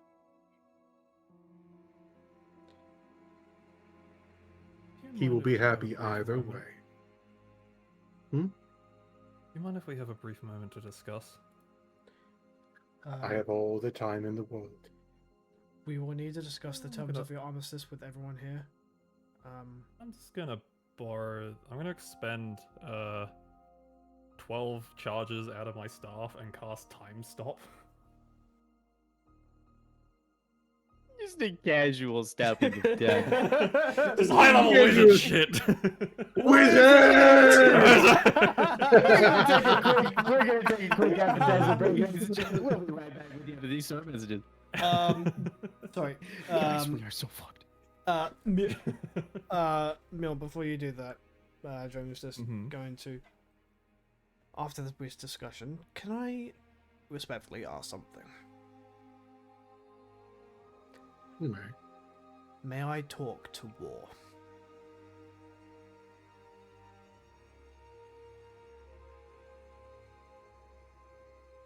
I will make the arrangement either way. Should you choose to accept, I will arrange for a brief conversation. And if you do not, I will still arrange for a brief conversation before he begins his work. I appreciate that. Mill, do your thing. Yeah, I cast Time Stop. Just give me 1 second.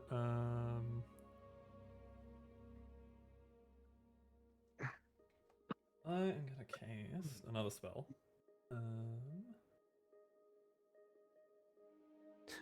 Zara, no, get in here. You're kind of needed. Yeah, pretty much. It's not okay. So it's not Yeah, like not they're allowed to leave. transported here, but it's like I guess a hologram of each of them appears.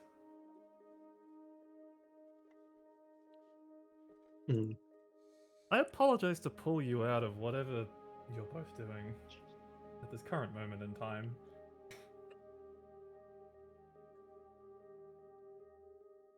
Is absolutions is absolution like paused because that's how time stop works? The better question is, would he allow the time stop to affect him, or would it be a sneaky cunt? I'm getting there.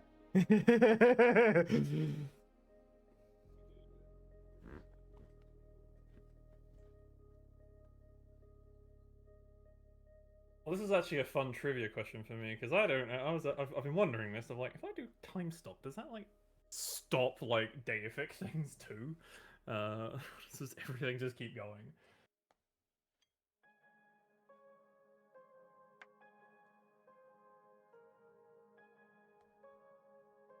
Wait, so what happened with Niall and Zara? So You've been added to a conference call.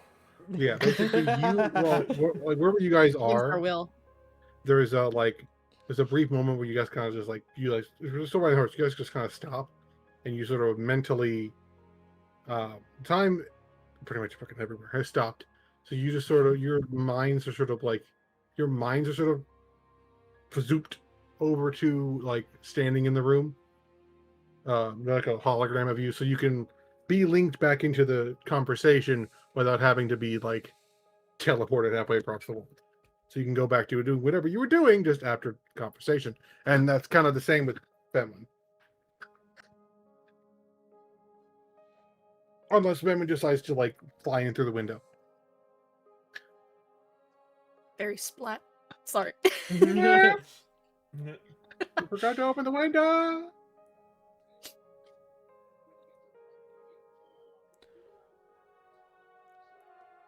So I'm sure you're wondering why you're all gathered here.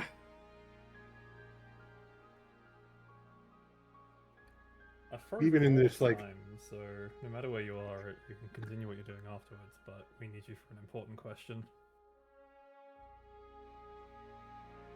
And if you're wondering, Zara and Niall, and you can see the image of Absolution sitting in the chair. He is Oh, being okay. very he is being Oh, quiet. no. He's just sitting there, hands folded. Do we know it's an image? Yes, it's very like there's like a whole shimmery thing. He can't physically. He can't physically leave the island.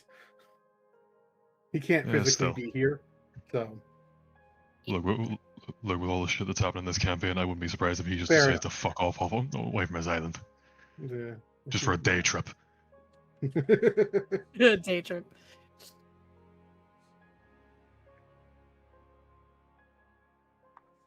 Brandon, It is would you like to important, and explain, or it's shall fine. I? We have been offered terms. What for? Of? A temporary armistice between us and Absolution's forces. No. Here, I beg you to be a little more malleable right now, dude. Okay, hold on. We Why? probably need to give them Why? more context. Wait- I just realized. the context is right now, Ceridax is coming to the end of Absolution's use.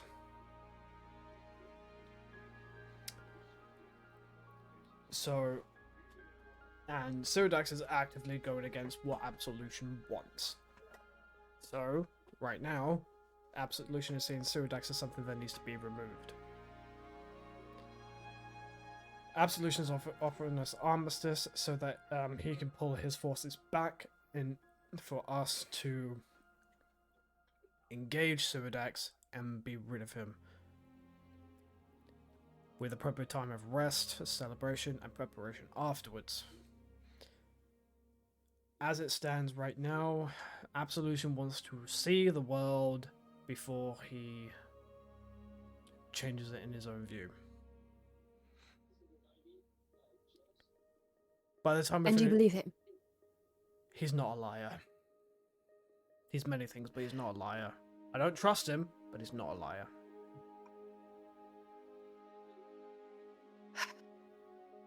What else?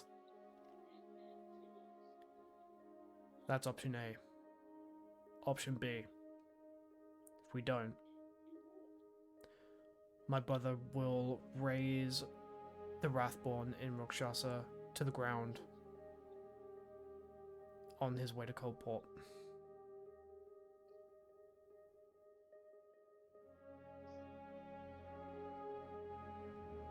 Untold civilian casualties. My home. I don't want to entertain this. I don't care for him. The pros outweigh the cons as it stands with the armistice. He has sworn not to make any moves, not to engage in any more machinations until Ceridax is off the chessboard.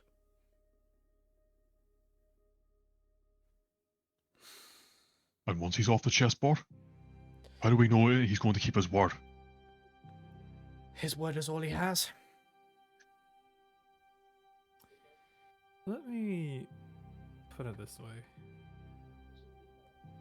He's a boy who's been stuck on an island for thousands and thousands of years and has only ever been able to look at the world through a window. He would like some time to actually look at the world outside his window before he decides, is it the same as what he's always thought it was, or is it different? Then why can't he just do something like you've done with us? Well, that's how he often appears and talks to people. That's the window he looks through. But he can never interact with the world except through voice.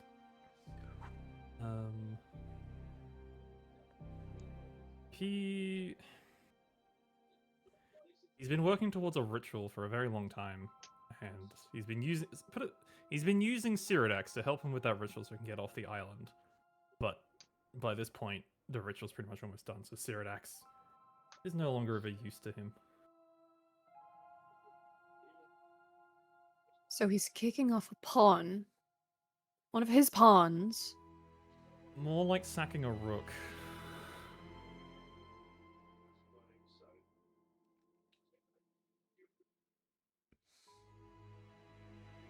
Sorry, continue.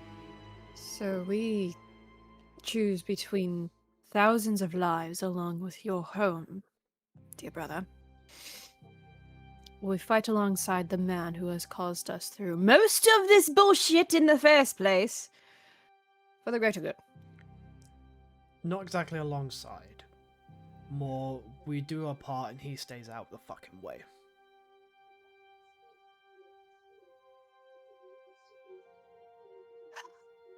Curse my bleeding heart. I will say, even in this projection, he's still present. He's just being quiet. You can talk shit at it if you want. I wanted to let you know the option is there. Oh, she gives no shits. Look, at this moment in time, we're probably aware to deal with this. we're probably aware that he's I- listening, but we just stopped caring. Yeah, he's Is just that- kind of looking. It's just like Could I, because I want to know this with my own knowledge, can I make an insight to actually figure out if time stop did affect him?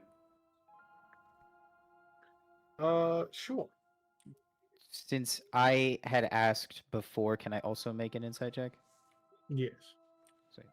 It's more just Mjol wanting to know, can I actually like stop vassals in time? Well, I rolled a 1. No fucking idea. Not a fucking clue. Not a fucking clue. My own hubris again. Here we are. Humorous. Oh dear.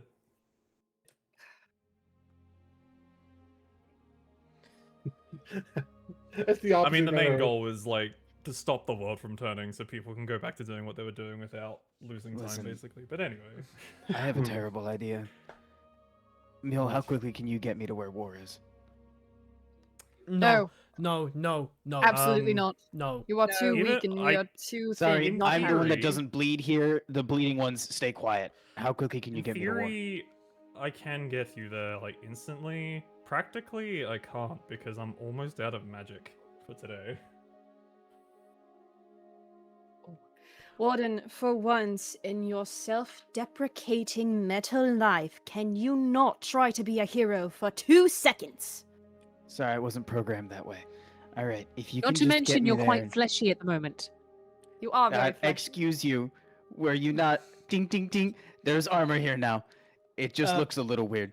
Draven will slam his draconic fist down on the table. Warden, look at me and you look at me well. You do not go after war. You go after war early,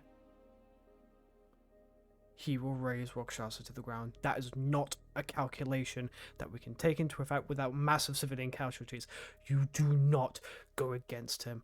Otherwise, I swear you'll have to go through me first. Am I plainly under-fucking-stood? He will have his time. Now it is not. He's your brother. Do you trust him to listen to that guy?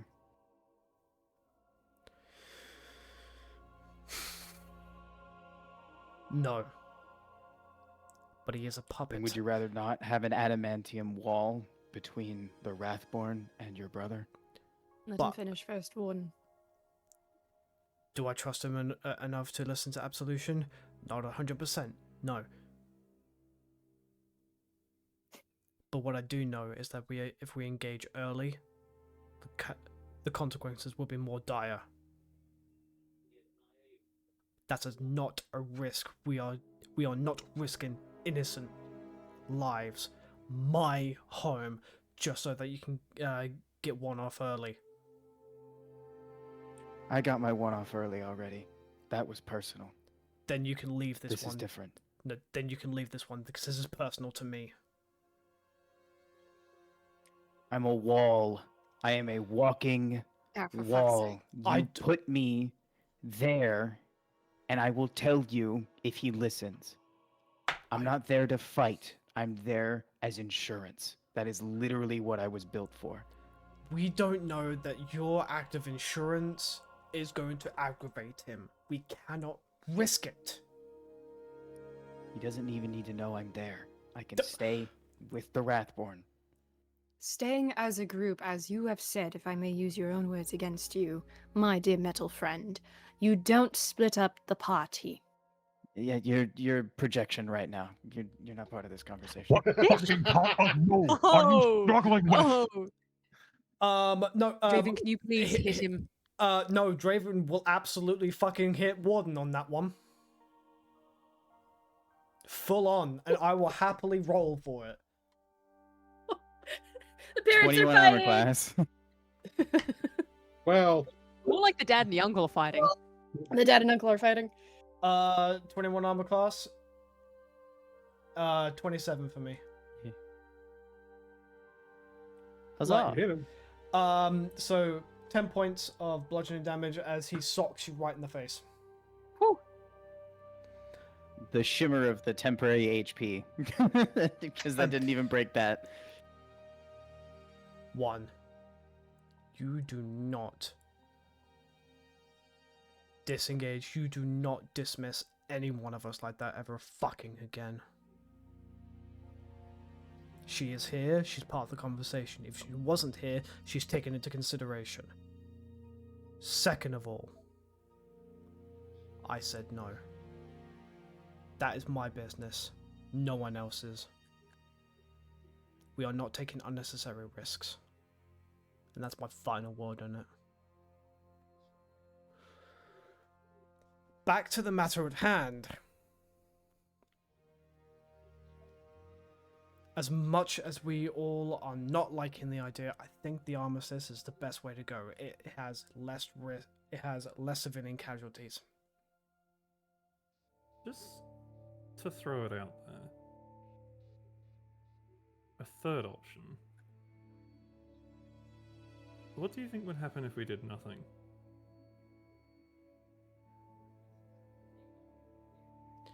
With all due respect, I don't think we have the ability to do nothing. I know, but if you think about it, Absolution's just pulled away.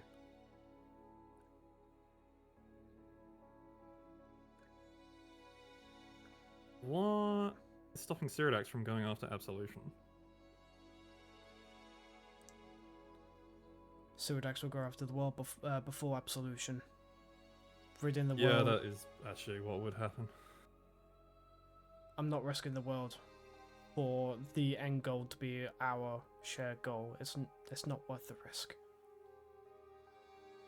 As much as I am not in the best mindset at this moment in time, I can be coherent enough to say I like living here with this one. I like that. I want to keep doing that. So if we are able to take the lesser evil of the two, I side with Draven.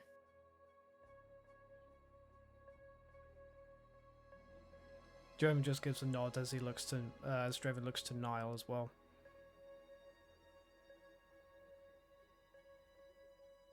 I can feel the dagger in my back already. I'm with Draven.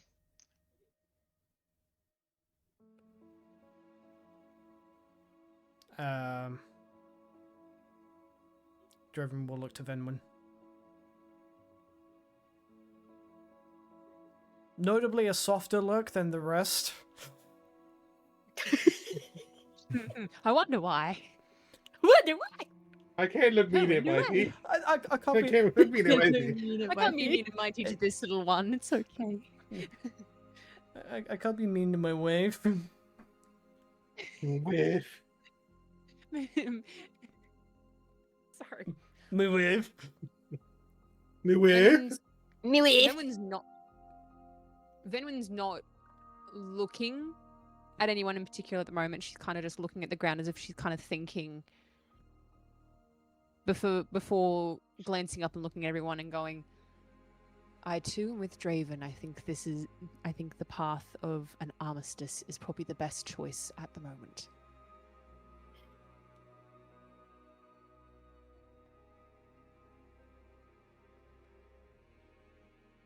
Well, Warden, what do you think still?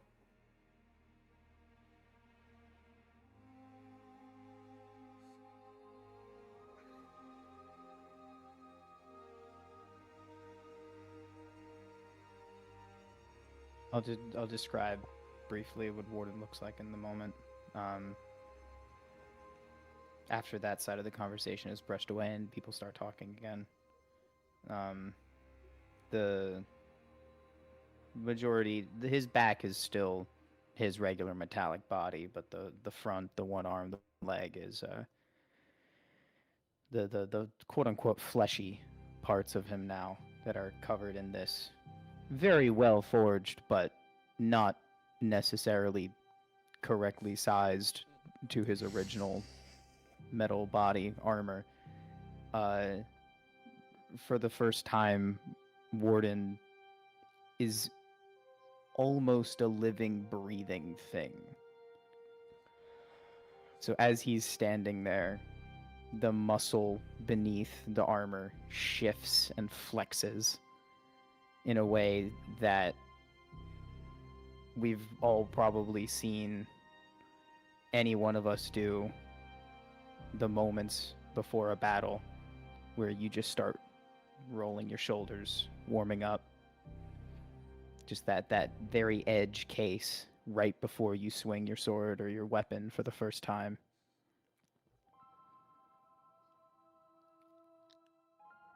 And his chest expands and then deflates. There's no sound. There's no rush of air. But Warden just sighed in front of everybody.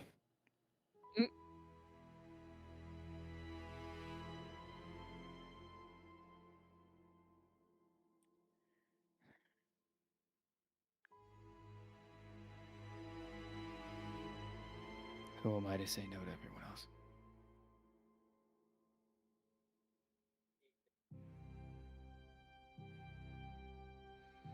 We're all in agreement then. Begrudgingly, yes.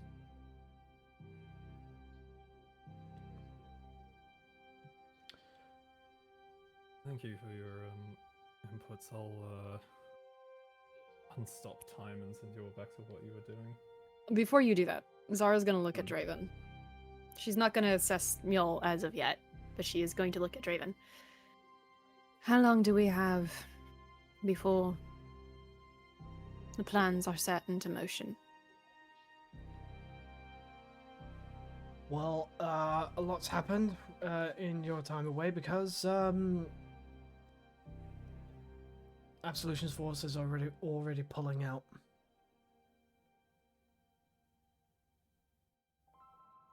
Right. They knew the moment we killed Kalvavak. Yeah, fucking course they did. All right. Cuckoo, a bit of mention Cuckoo. On the report that Anya gave you, there is a projection that it will take a couple of weeks for all of the undead to get to the shore, and then probably, however, they're going to get ships, I don't know. But it's projected it will take maybe about a month before Cyrodiax's forces can get to him. As for Cyrodiax's forces, we have a month before his entire forces will group back to him.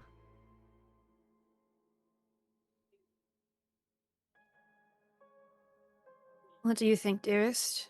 A few days? Aye. A few days. Take your time. We'll be back in Coldport next then. If there's anything that you need us to do while we're in the Empire, you may tell us now. What I need you to do is be with each other. We'll figure out the rest when you get back. Have fun. Don't do anything I wouldn't do. Doing our best. No promises. This is me we Too are late. talking about. I don't want to know. I don't want to know. Then she'll turn to Mule. And you. We need a conversation later. We can have coffee later. Draven will look to Warden. Can we please have a conversation later?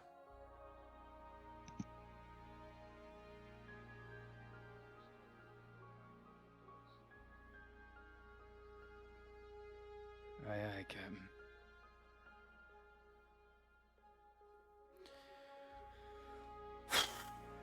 Draven will look to, will kind of walk in front of Absolution, waiting for Mule to undo the time stop.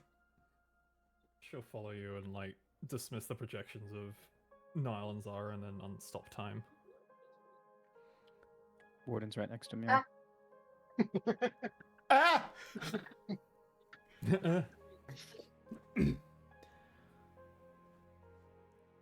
Have We- you come to a decision? We agree to your armistice. But we need some assurances. You may name them. Absolutely no movement on yours or War's part. War will be recalled here. Coverback will teleport him back momentarily.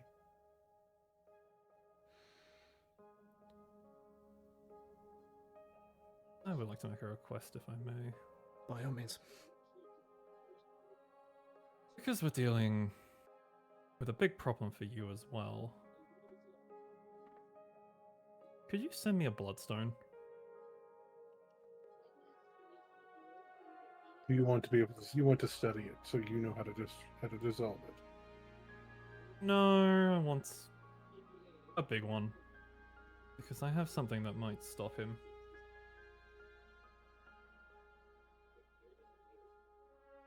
Out of character, I need a bloodstone worth 5,000 plus GP. For a spell. All right. This can be arranged. Thank you. He glances off to the side and sort of like points at one, and Mule, you feel a weight in your hand as, funny enough, the very same bloodstone heart that you all first discovered in the marina's coastline hideout, you can tell because you picked it up and held it before, is sitting in your hands. It is, I mean, say it's a heart. It's about, comparatively, it is about the size of like about the size of Warden's helmet.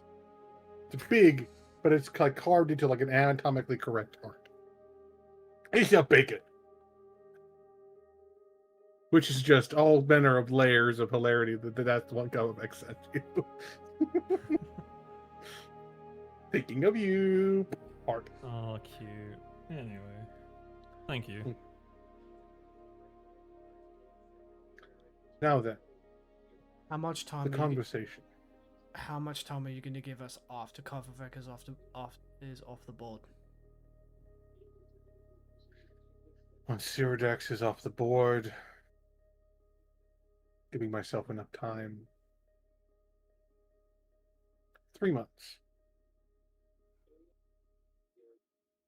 In 3 months, you will have. In 3 months, I will send a messenger with my decision, whether to continue with my plan or not.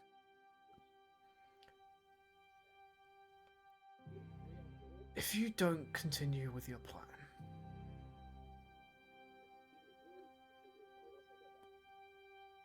what are you going to do? Can you give assurances that some members of your entourage aren't going to act of their own accord? Are you going to completely dissolve your armies? What assurances can you give that if you decide to not go through with this, that you are no longer a threat that we need to deal with?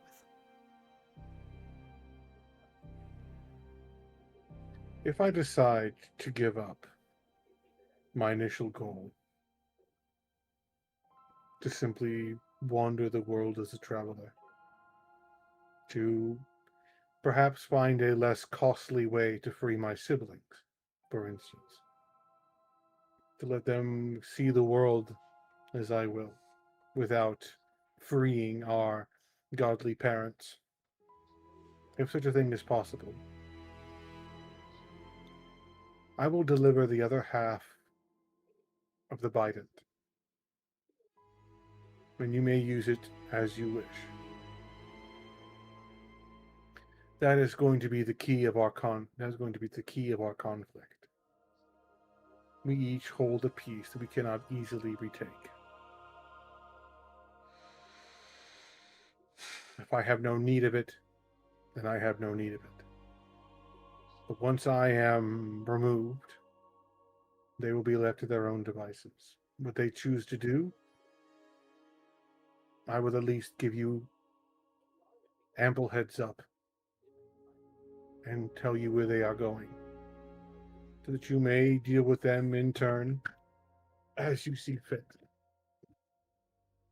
When I said that no matter what, I would guarantee you the chance to gain your revenge or to settle your scores, I will. If they decide to do as others had, as the painter did, as Televax did, to break off from my purpose for their own endeavors, then they will meet the same fate as they did. I will warn you of one thing.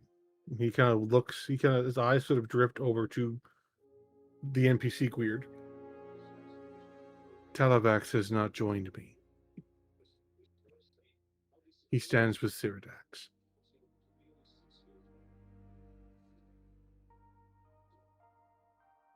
Funnily enough, the official who was holding you in house arrest was also replaced.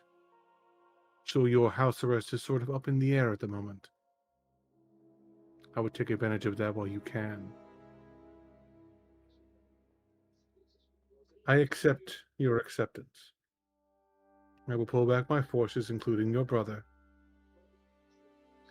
and we will make no machinations beyond my freedom, which will be less costly without having to divert attention elsewhere.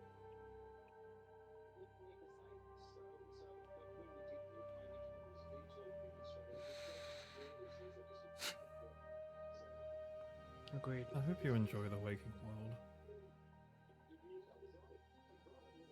I hope so too. And as far as the other condition, Draven. He snaps his fingers, and Draven, your body sort of falls back in safely into a chair that was there, and you are, much like he was, projected onto a absolutely tiny island. It is just about as big enough for you to stand on, with a small island just beside it, where you watch as you recognize the magical energy of someone being basically dropped through a door, having the door open underneath them to sort of, you're here now. You watch as what was Nettles, now War. And I'm going to have an image for you for what, because before he was kind of partially transformed and kind of naked. But I have another image for you on what he currently looks like in his current, at least in his armor.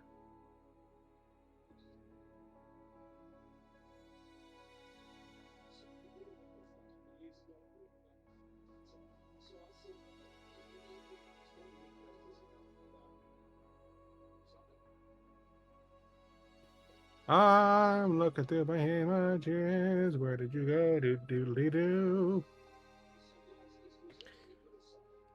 Alright. 1 minute. Everyone, you're starting to piss me off.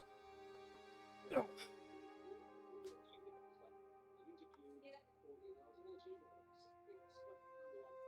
Okay. I'm gonna put you over there, and then we're gonna put this.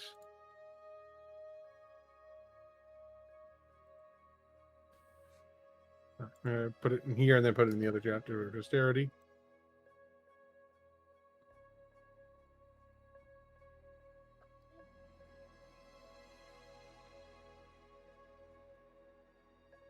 He stands about as tall as you do now. Armor crafted from some manner of creature's bones. The helmet that covers most of his face. But once he realizes where he is, he removes it, setting it at his side, and it is almost terrifying how similar you look now. Where your hair is completely stark white, his is a deep black with seems to be flecks of gold in it. Not blonde, actual gold in his hair, which has grown out since being bald.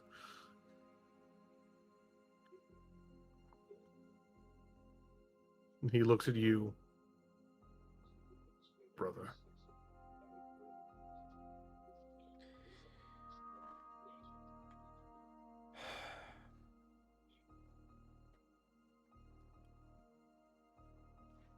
There's no way I can talk you out of this, is there?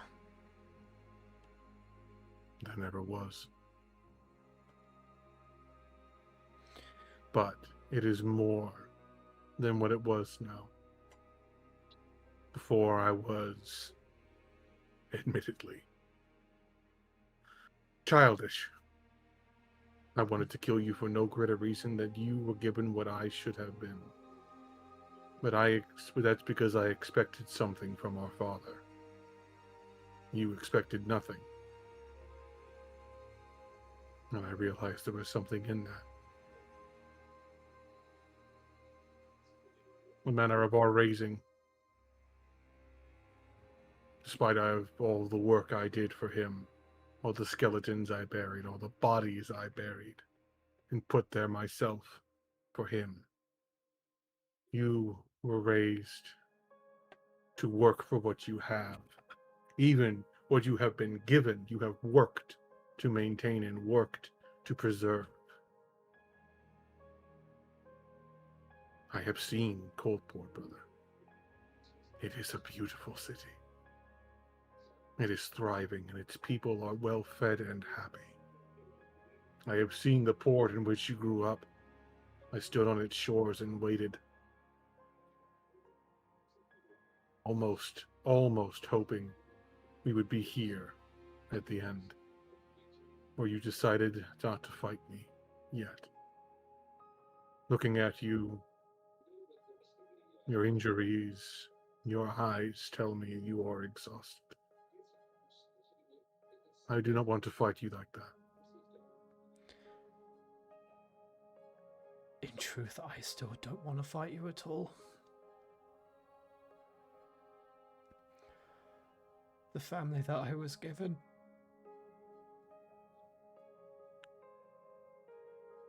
will always be mine, but the family that I realized that I had at birth was something that I didn't know what to do with.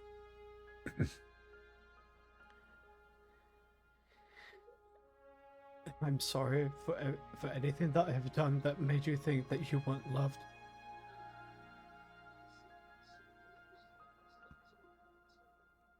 It is not your fault. You are just the only one in the way. I cannot fault our little brother. He fought against every base instinct father tried to implant in him, and I fell into every hole. I crawled out in blood and sweat and vitriol. And now I am a machine of war. I don't want it just for me. There are so many sons and daughters whose fool parents did them a disservice and ruined the lives they never get to live.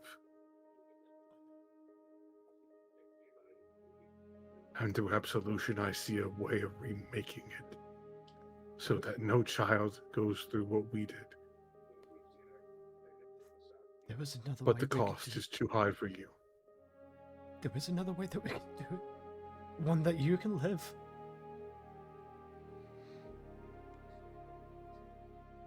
I don't want you gone. I don't. We, I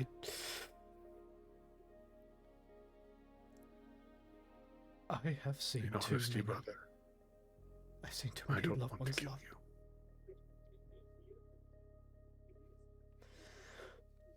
We never know what we have until it is gone. I miss my brothers. And we miss you. I met you for a day and I miss you. I miss you too. We may not speak again until the time comes. I have one request. If you succeed and I fail,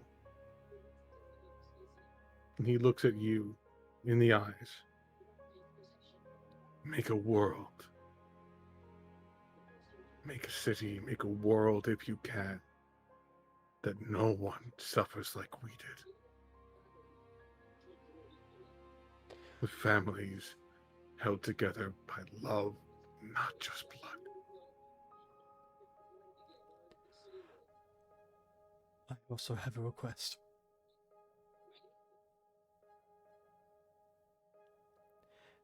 Make it. If I should fail, if I perish,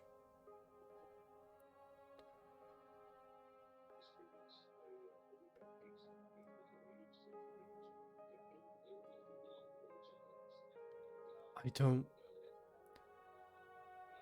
Do your best to protect Culp. It may not be like much, but that city, although a gift from a man that we both hate for multiple reasons,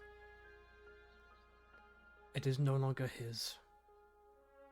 I don't see it as mine. It is the people's. And they are innocent. They do not know the skeletons. They do not know the lies, the deceit, the backstabbing that was done to make that city. They only know the love and the work that has built that. I do not want the message and the memory of that to be lost. If you fall, and I stand on its throne, its people will not suffer. They will eat. They will drink. They will live happily. You may fall. Goldport will not.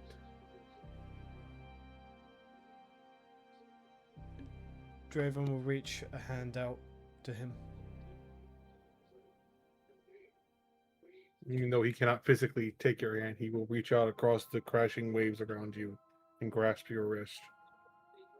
Or grasp your forearm. Until then, brother. I love you, Nettles. I love you, Draven. But when we meet again, come at me with everything you have, because I will be bringing it. I expect nothing less from you. Die well, big brother. Live free. After a moment, Draven, you are back in the chair. And normally, this is where I would be calling us for, you know what, we'll call for a break. We'll go a little bit longer this time. We'll call for a break so we can do some more stuff. We started a little bit late. We're going to call for a 10-minute break, and then we'll be back, and I'm not paying your therapy bills. Bye! You did it!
Welcome back, everyone. We are here once again for titties and for emotional devastation. Ugh. We Bruh. can't have one without the other, apparently. Brother. Brother. Oh, brother, where art thou? I'm on the middle of the ocean. That's a good movie. Yes, it is a great movie. All right. For those who were in the room, Draven just kind of falls back in his chair and kind of like zones out for a couple of minutes, and then he comes back to, and by the time he does, Absolution's image is gone. Draven has notable tears down his cheeks. He's not You even high. alright?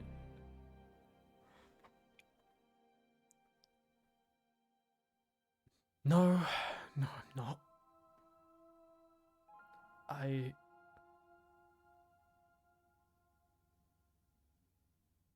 don't want to kill him.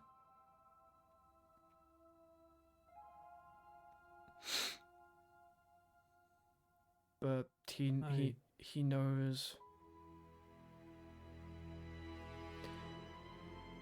He knows enough, but there's no talking him out of it.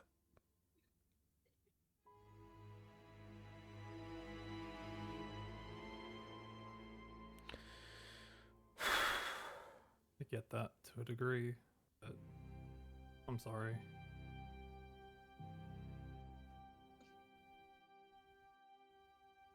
He just kind of sits in the throne, somber. Not quite. He's not. And he kind of looks to Capri. I am retiring for the night.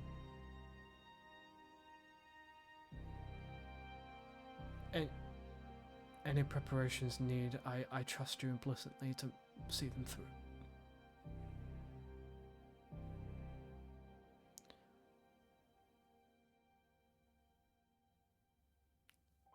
I mean, I put chips in my mouth, you bastard. Understood, sir.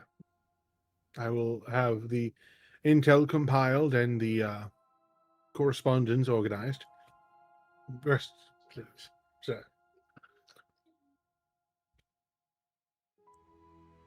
I'll make you your favorite breakfast in the morning and see you back in tip-top shape. Don't. I appreciate that, Capri, but there's no need.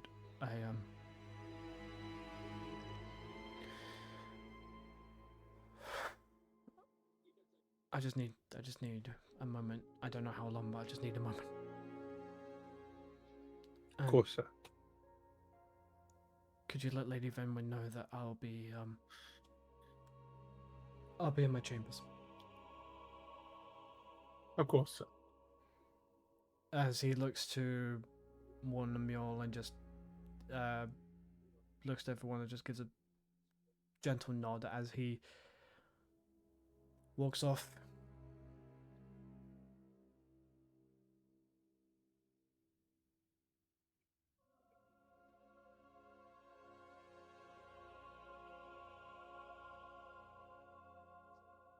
Warden, are you okay?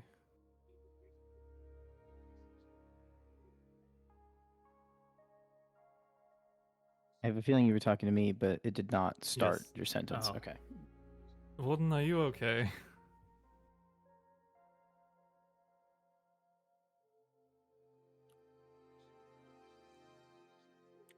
What? Sorry.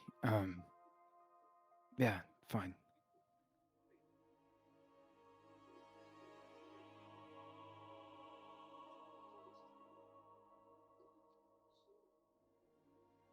I'm starting to notice a pattern with you.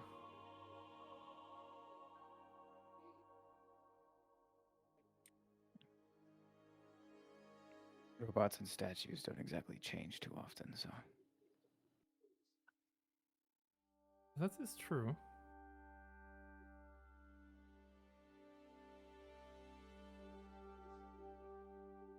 Yet you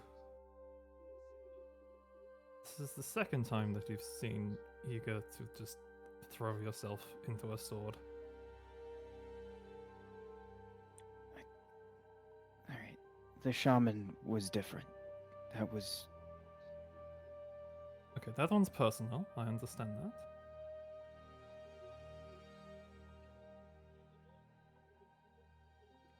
It's my job to stand between the innocent, however you want to define that, and the problem. That is my purpose. That is what I was built for. I just didn't trust absolution, and I offered my services. Seemed like a, pretty open and shut thing. But no. I'm not an offensive fighter. I don't do that. I haven't sprinted at anything in forever. I don't even know the last time I moved that fast. I do, but it's a long time ago. I just wanted to be there just in case. Because that is my job. My job description. Everyone has a job description. My job description is just in case. And Draven,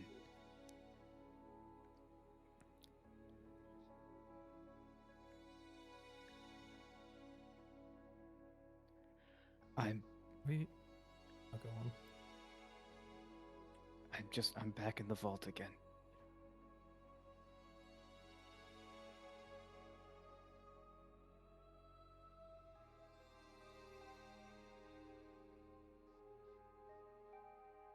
You shouldn't have to go back there again.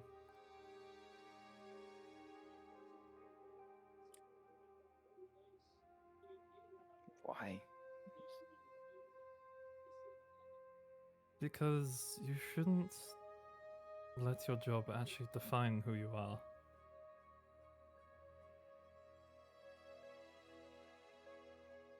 It's a little late now.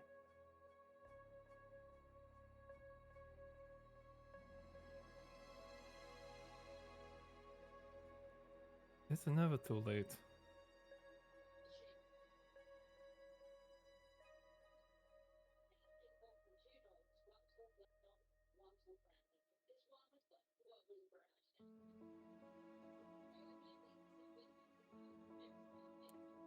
I think you're the only person that could actually make me think that's true.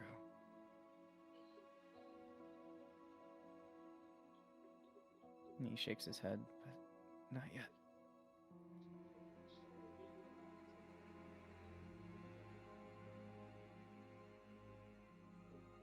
So where are you going to go now?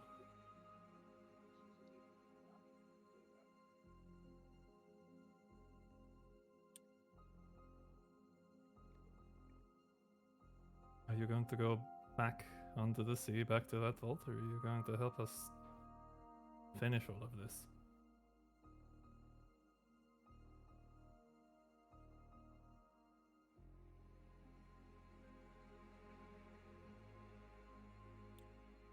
I'm not going back to that vault. I'm not going back in that box.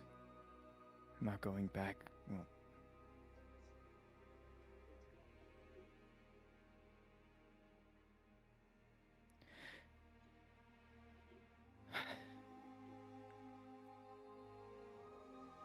the only thing that I accomplished in that vault and in that box forever ago was reminding myself of all the reasons why I left my other iterations behind.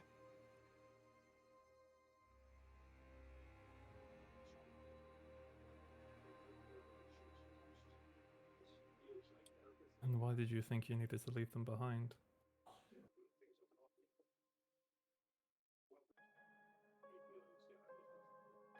We're still in the war room, right? I believe we are. Yeah, Warden doesn't answer.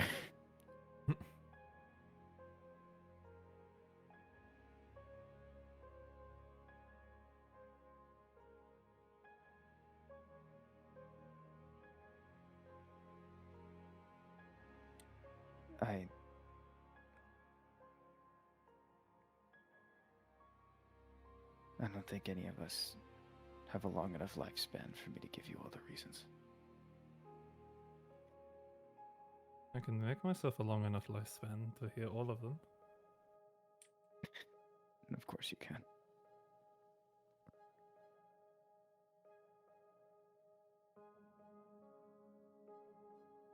You can do anything. Not everything.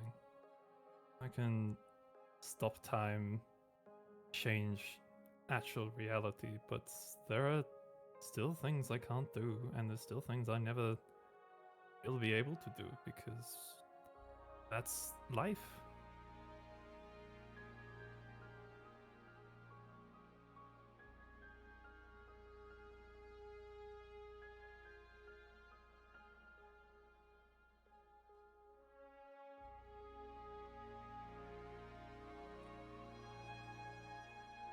We go get that coffee now. We can go get that coffee now. Though I'm afraid we have to walk because, as I said, I can't do everything, and I'm tapped out of doing everything at the moment. Of coffee I can do. I wish I could help, but I'll just make sure you're safe getting there, I guess. I would appreciate that. Just walk on my bad side, so my good side is the one on the outside in case something happens, because then, you know, if I block with the bad side, it won't be as effective. You don't have any bad sides. You're all right angles. Not anymore.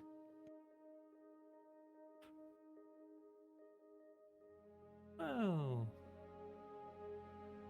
you've gained a few more facets, I suppose.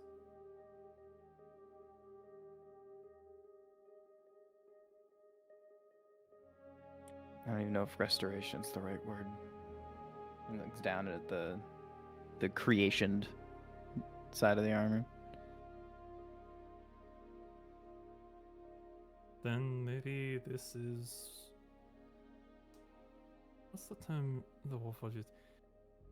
This is like a reforging, but without going back to the Mother Forge.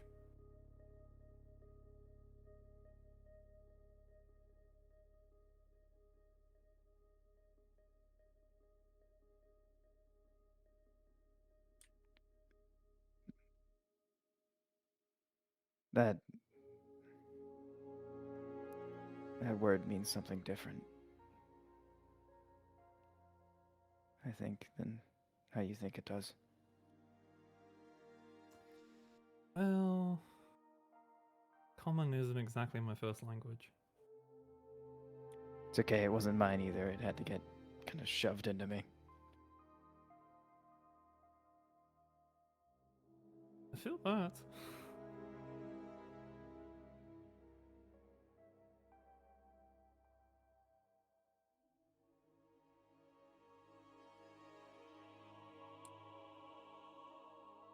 Anyway, I need to go see if Zara's rearranged my room again. Is there coffee in your room? There's coffee in the brothel. There can also be coffee in my room, I suppose.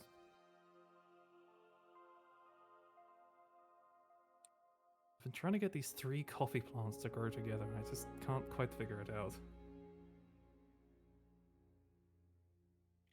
You'll figure it out. And besides, you know, it's always good to have a second opinion, right? I could definitely use a second opinion if you know any druidic magic. I don't, but I'll try. And that's all that matters, is you tried.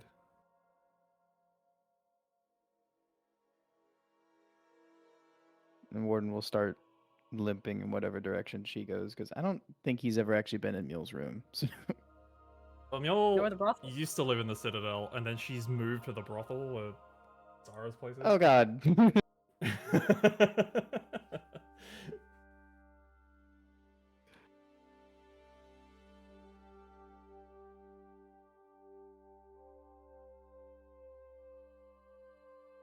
Oh, I do very quickly need to go say goodbye to my mother, because I think she's heading back.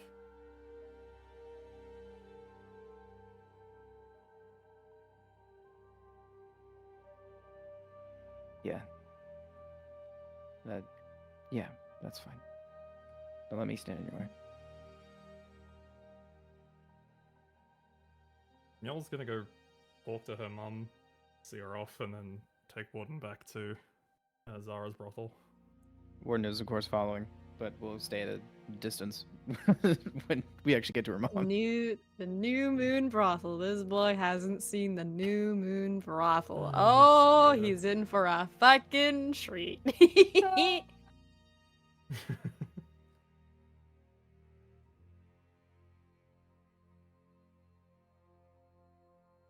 Don't know if you want to cut to anyone else in the meantime or not. It's just us. Oh boy.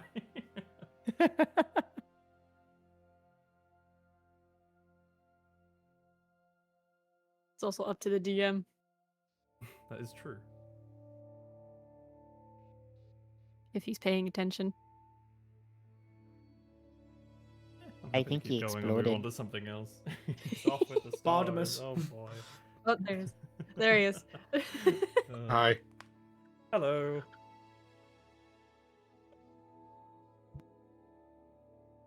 You got anything planned, or do me and Warden need to keep riffing for a bit longer? You guys have riffed for a bit. I mean, we have a conversation to have. Oh yes. Let's see. Let us pop over to Zara and Niall on horseback, riding along up to God knows where.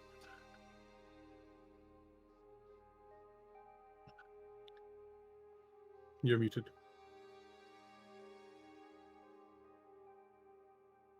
Yes. Make sure you all have been drinking your water. I No. finished my water bottle. It had creatine in it. Water.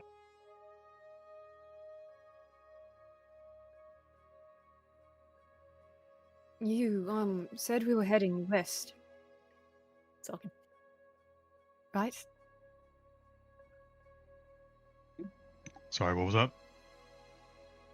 It's, Zara said, so you said we're heading west, right? Aye. And where exactly is west? Home.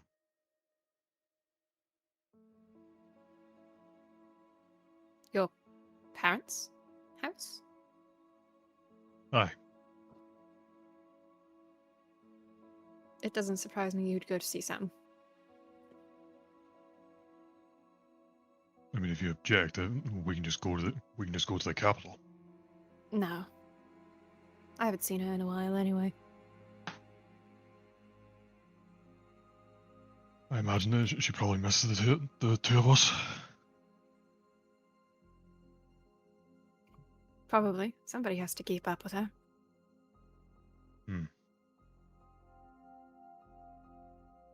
Also slightly terrified to go see her mother again, but that's a whole nother beast to tame another day.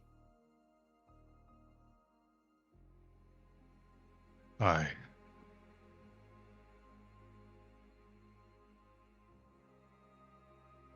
I don't like that smile you have on your face bar. I don't like that.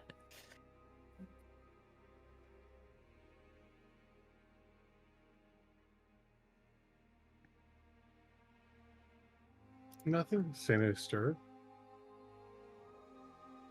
Just Yeah. a little hectic when you guys get there because there's a lot of. It's a little mad when you get there. A lot of confusion, a lot of crying, a lot of bad vibes all around. As there were several just piles of clothes in various places. Where there were air quote people who suddenly turned into a horrible monster and then just disintegrated.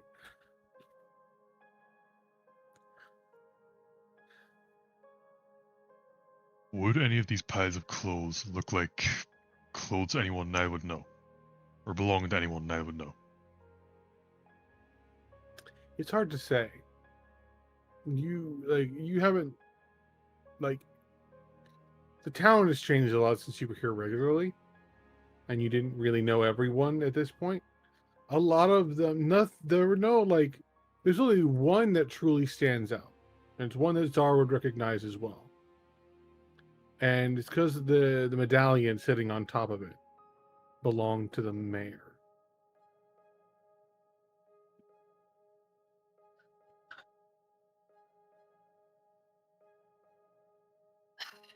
Shit. Hmm.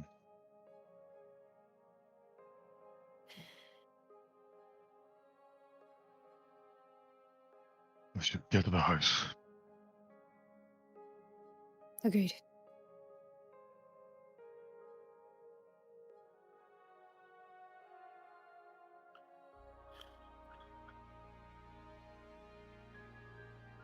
Well, the door is locked. You do have a key.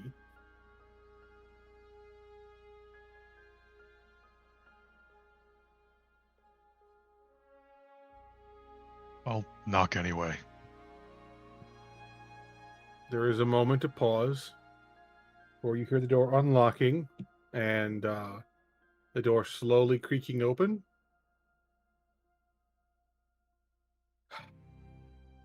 The deep sigh. The door opens to Niall's mother, holding the deadliest object you have ever seen, a wooden spoon. Hi, Ma. Well, a wooden spoon in one hand, a great axe in the other. The wooden spoon's more intimidating. Offhanded she attack. immediately whaps both of you on the head. Ah! Ah, Get your sorry arses in this house. Good to see you too, Neve.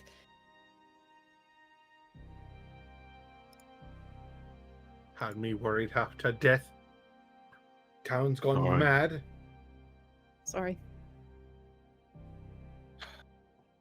And somehow I imagine the town going half mad is partially due to you two. And your friends.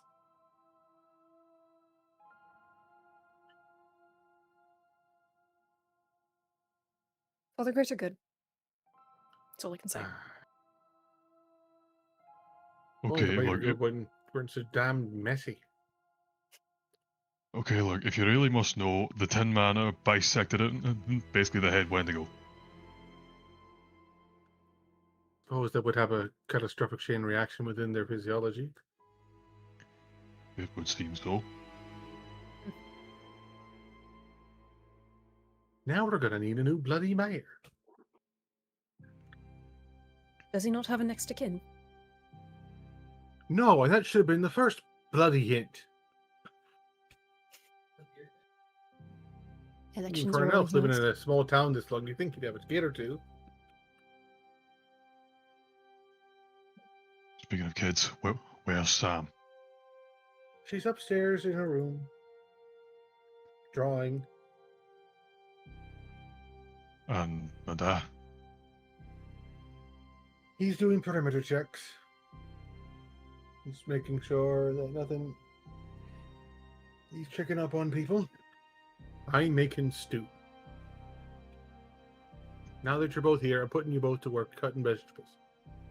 Ah, shit. fair enough. There is a sigh, a pause. You can go say hello to her first.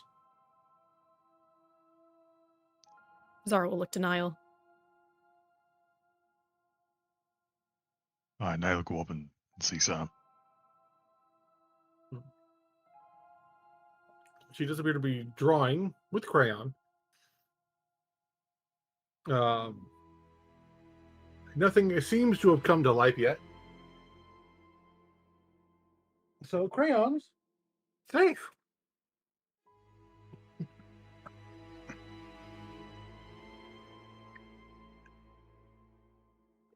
Though you can tell because of like, you glance at some of the pictures that she's drawing, and one of them kind of takes a beat for you. As it looks like in a weirdly almost more disturbing way, as it's drawn with crayon than it is by a child. Something akin to the fight that you just had.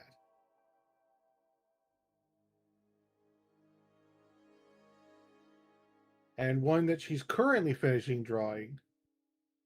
It appears to be a big, scary man in skull armor, shaking Draven's hand. And she's currently drawing in the blue lines on their faces. They're crying.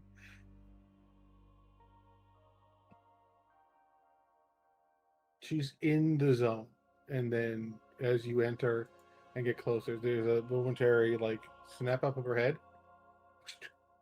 Ah, you're home. Hi, Bug. He just runs up and hugs your legs. Oh, the people got really shouty and it was scary, and I feel bad for my friend. Her dad just turned into leaves and bones. She's very distraught.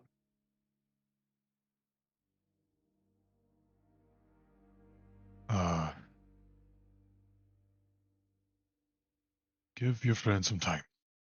Maybe in a day or two, ask her if she'd like to draw.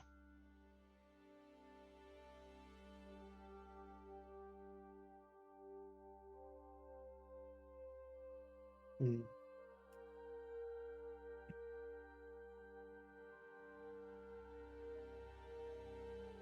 Speaking of, what's this you've been working on? And I kind of picks up the first picture you described. It was a dream I had. I took a nap earlier after everyone started shouting. I'm just like, I needed a nap. And I woke up and I drew that. I could see it happening. It was not super clear, but I saw stuff happen.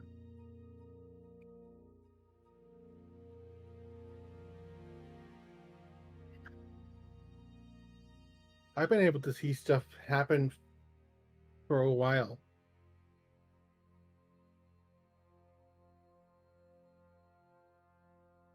Well, I'm guessing that explains what you're currently working on. Yeah.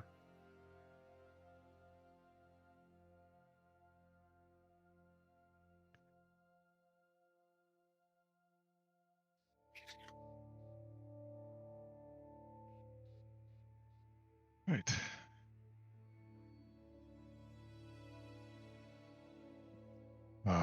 Your granny's got stew on. I'll give you a shout whenever it's done. Yeah. Okay. Is Zara with you? Aye, she's with me. She kind of blinks for a moment, just kind of smiles. Did you see Mama?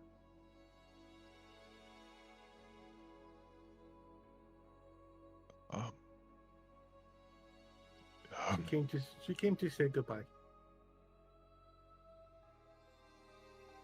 Just tiny smiley face.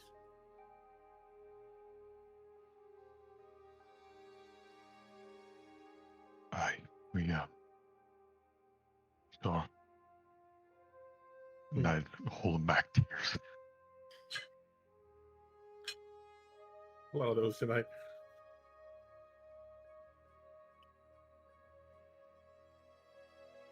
Okay, I'll come down when it's time for food. I will save up all of my hugging energy. Because Zara's gonna need a big hug too. Aye. I think she would appreciate that. Just pats her on the head. Happy little face, and she just toddles off and sets that drawing aside and starts working on another one. You can, you watching her draw with the crayons, you can almost see her head tilt down when she locks in. And as you gonna stand and watch, or you gonna go back down after a bit? Gonna go back down. Unbeknownst to you, when you turn around and go back, you leave her be. From an angle you could not see, her eyes are just swirling colors. Swirling rainbows of colors. Hello, cat butt.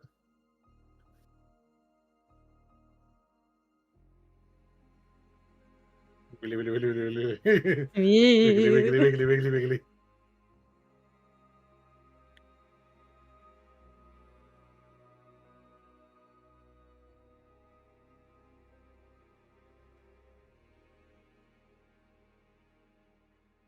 Okay. Well, now we're joining Zara downstairs, whose Zara has been put on peeling the potatoes. She has her jacket off along with her hat to be polite. Kind of sort of still hiding the ripped shirt that she has. She's just like, you know what? I'm just gonna hide that from Neve.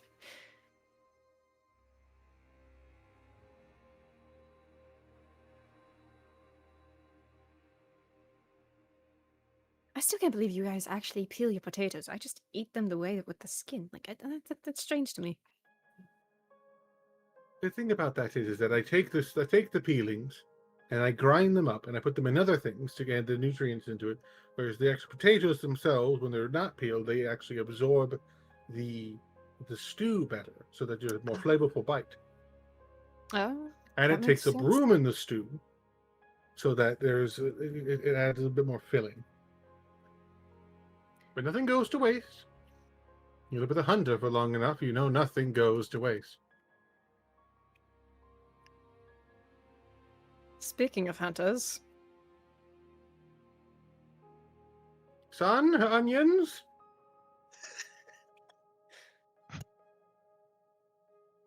There I was, thinking I was done crying today. I'll get it. trade off. I can trade off with you if you need. No, I'll get the onions. Alright. Appreciate the thought, though. Of course.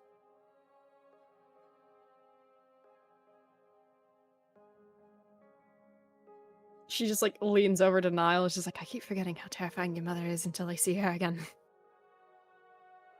Aye. So do I sometimes.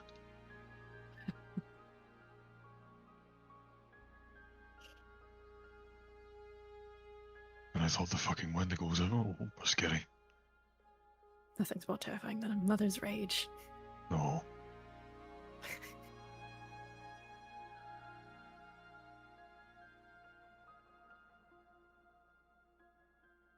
Speaking of, what kind of stew are you making?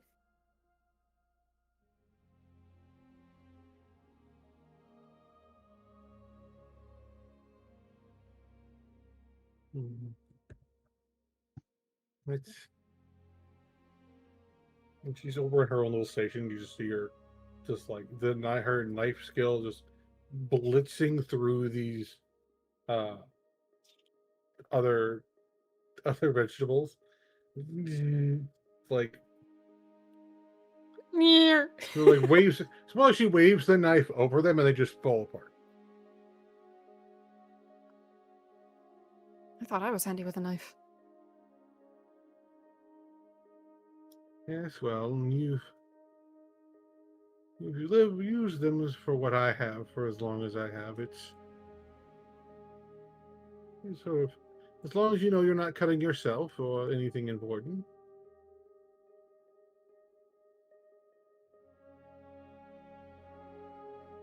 I could probably achieve the same effect with just my longsword. Your longsword? Please Well, do not try and cut your vegetables. Please do not cut the onions with your longsword that is covered in blood. Spoils the food.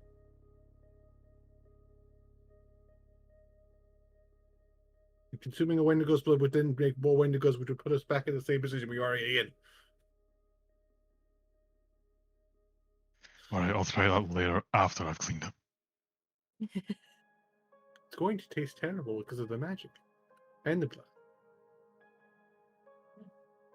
But as long as you don't feed it to my grandchild, you may eat what you wish with your sword. No. No.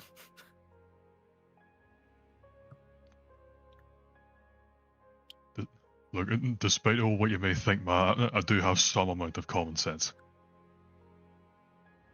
It's a slow head turn. slow and turn back.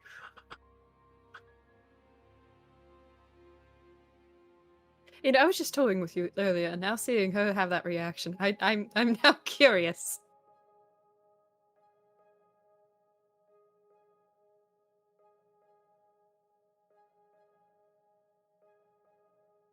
Look, and just don't tell her about the time I had a mushroom off of Maeve's head. I don't plan to. I can Nor the, hear you, you know.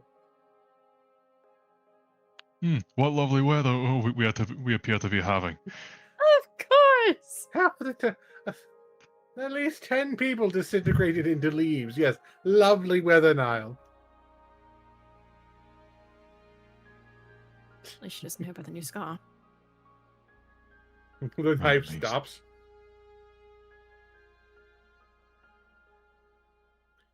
You are standing you are standing close enough to me that I could hear you without enhanced senses. You know, you want to get on him about him having common sense. Oh, match made in hell. Hell would freeze over. Think it already has. Oh, that would be too convenient.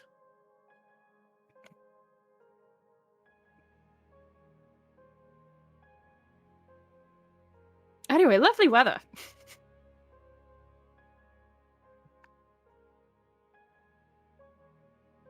Aye, lovely weather. Mm-hmm.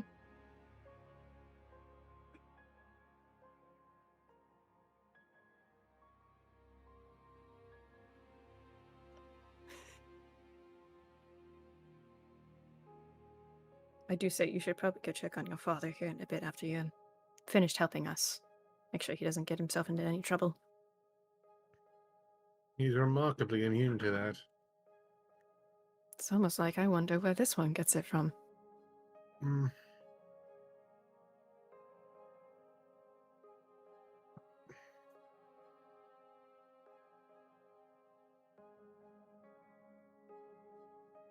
This weather we're having it is quite lovely, isn't it?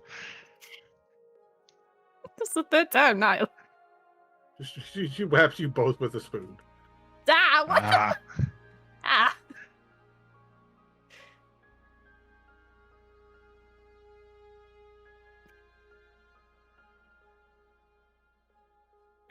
I hope my mother's doing all right, and my father.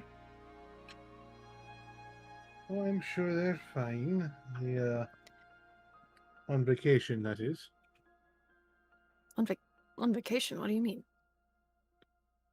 Well, they happened to stop by a few days ago. On their way, on a light touring.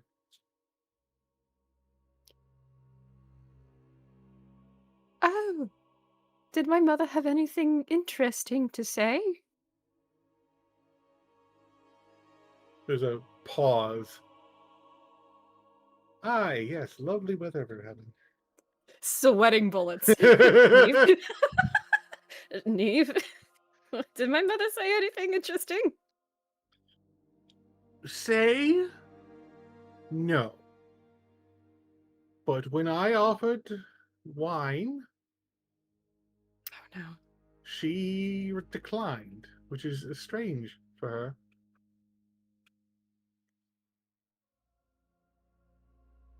Why would my mother deny wine?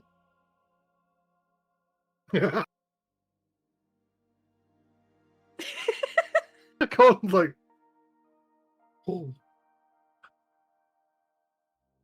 Well, they were separated for some time, as you recall, I do remember. and they've been very busy since then.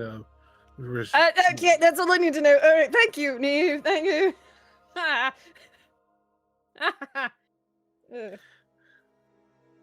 They also did come by to retrieve. They came by to pick up your lovely cousin, who is returned to Vinolo to her mother's care, as they also are looking for lovely scenic places for the wedding. That's right. My cousin's Though- getting married. I would have words with your fairy companion, Venwin? Yes. Apparently, her mother and your aunt are not exactly aligning on where plane of existence the wedding should take place. I know everything about her wedding. I've known since we were children. But I'm a little busy. Well, yes. Mothers being mothers, considering a wedding.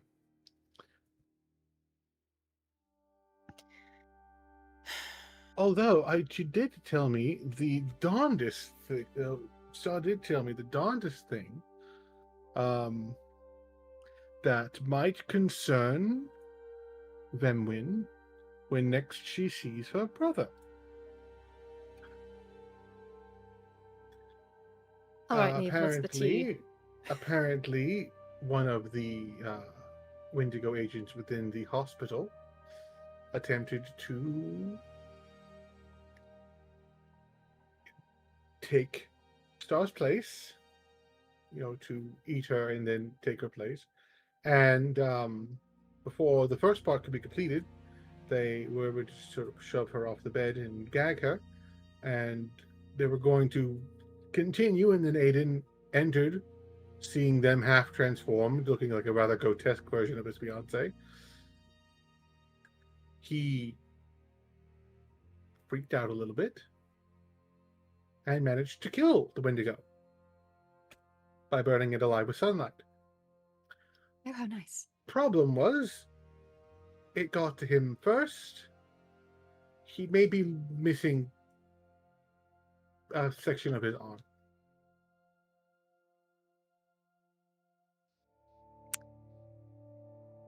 So he's also recovering in Bonolo. I have fun. The look that Zara has, as she has stopped doing what she is doing, she has this look of as if she wasn't already done enough. This unsettling smile on her face already proves that I am going. Nothing is going to stop me anymore from anything. Just rage. This female smiling rage. Oh yeah, she absolutely fucking would. Sister-in-law battle. So good news. They are both recovering well in Manolo, and though slightly concerning, is apparently that a new arm has started to grow out of the stump, but it appears to be made of wood. Curtis? Curtis? The little Cool. treeling just kind of pops up on his shoulder. I mean, I didn't do it, but he's here. He's got access. He's from the Feywild. There's a lot of sun magic. I can ask Evan and Glenn. Yeah, it happened to him too, but I'm not sure. He did go in with you to the World Tree at the same time. Maybe that did something, and it just didn't manifest till he lost a limb. That's a whole thing. I'm seeing Eben Glenwell here.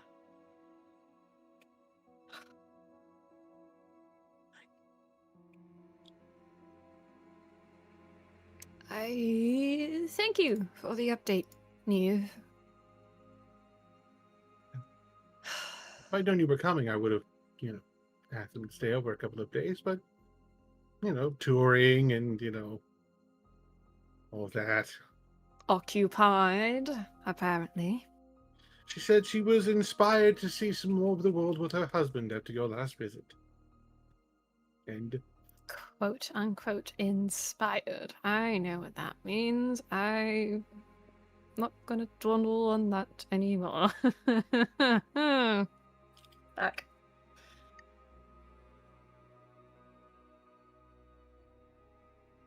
I need a fucking drink. well, you know what the liquor is. Is that cabinet still locked? You have the key. No, I don't. Well, he has the key. He points at Niall.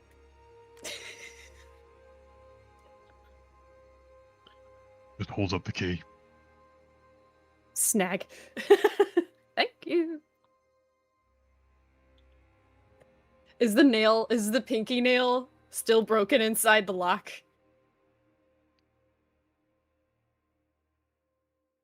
Yeah, but but at this point it's pretty much rotted away.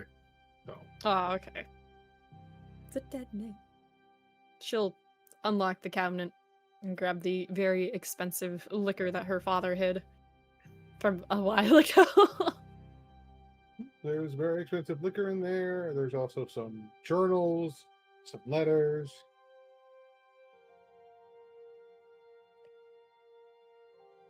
She'll like And pause. there also appears to be a cloth wrapped something wrapped in like packaging like paper with your name on it. She'll take out the. She's assuming the journals and papers are from Niall's family, and she'll grab the crinkled piece of paper after gently putting down the other bottle.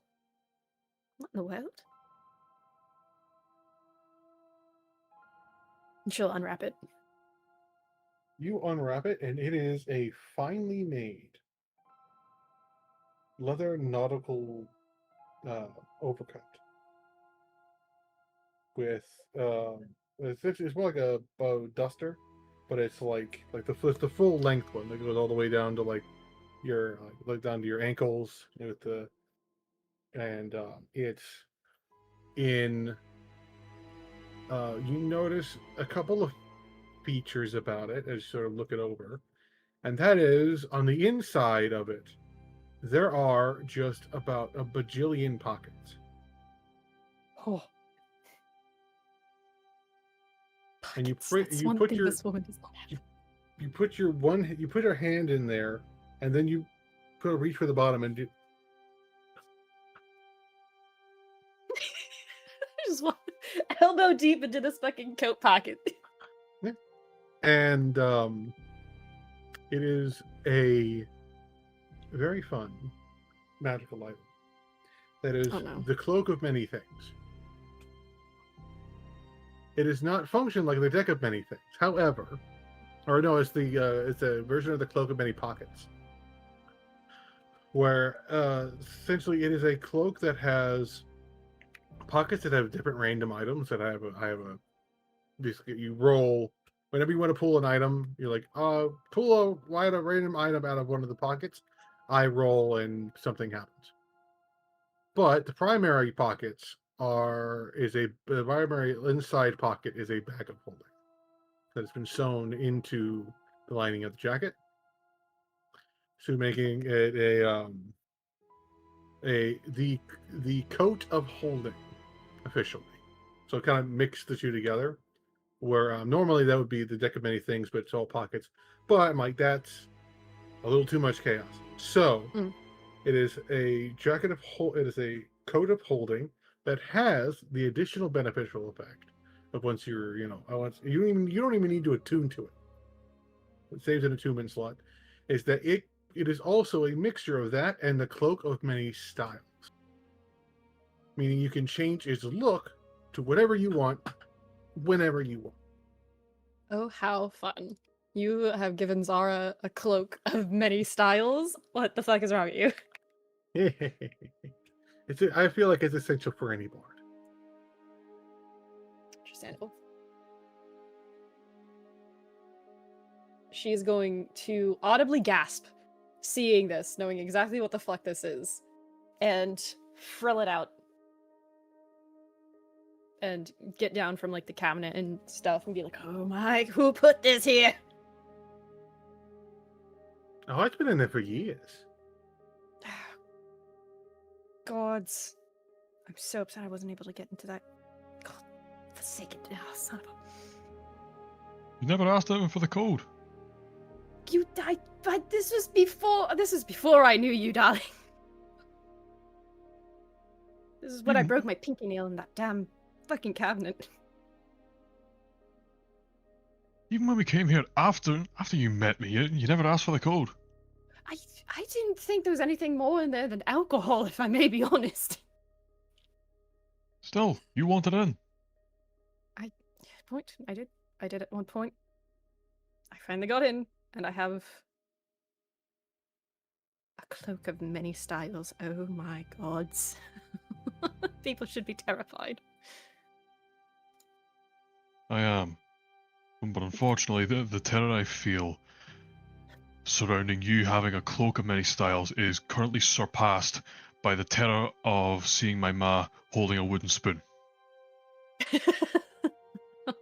You know what? That's understandable. Zara will try on the coat.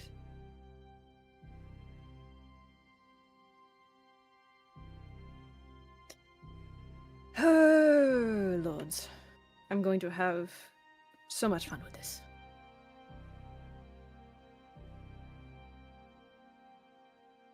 It's too hot to wear it. She'll take it off and toss it aside with her other coat. Before we wrap up for the day, we're gonna turn off on there. You're preparing pursuit. We're actually gonna cut into Draven's room with the arrival of them.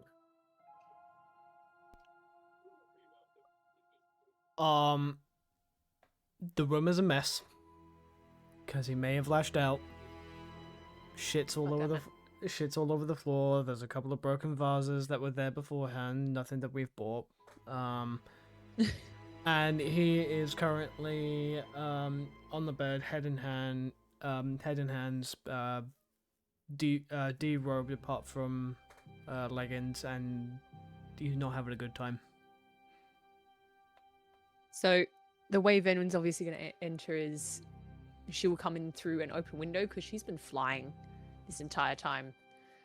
And she's just going to kind of step in, look around the room, and her wing, as she's like now stable on the windowsill, her wings flit just a little bit, and she steps into the room very gingerly, and then tries to step over all the stuff that's actually been thrown around. She's not concerned about it, not worried about it. And getting close to the bed, she then climbs up and just kind of places a hand on Draven's leg. Draven?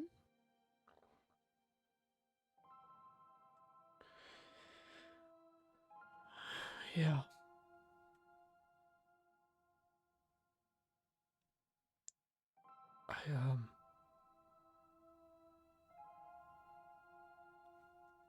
I spoke with Nettles.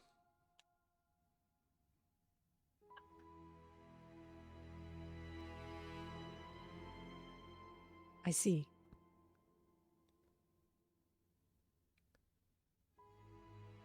He's not changing his mind. I'm gonna have to,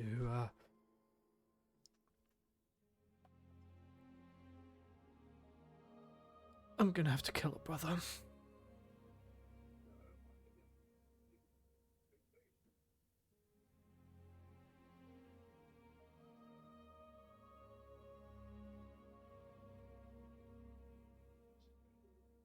Is there no way we could knock him out and lock him away, or...? No, for him, there's only ends in one of two ways. I fall, or he does.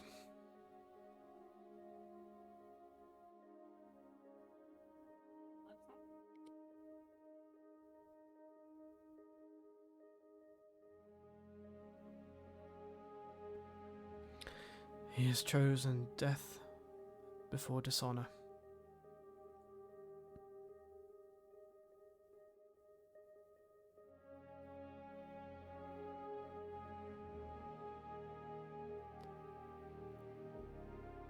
And I can't bring it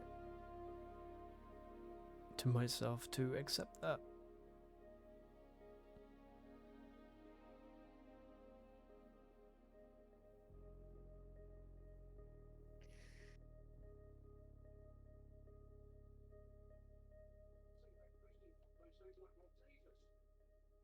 Benwin's just giving him the opportunity to just talk.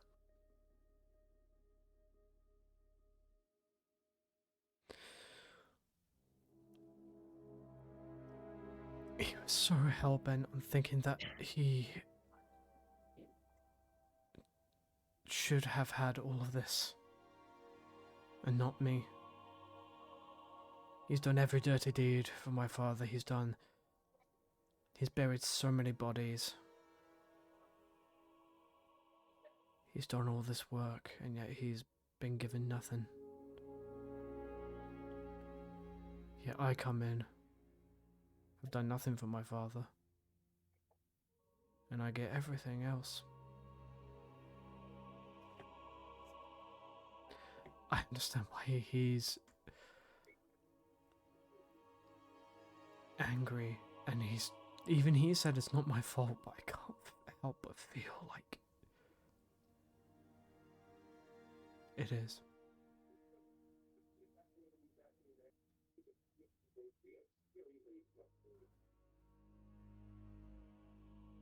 I don't want to kill him.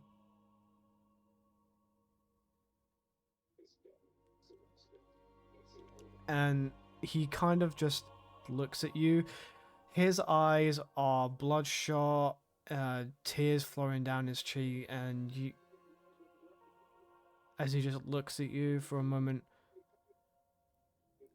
and he just rests his head into your neck and just breaks down.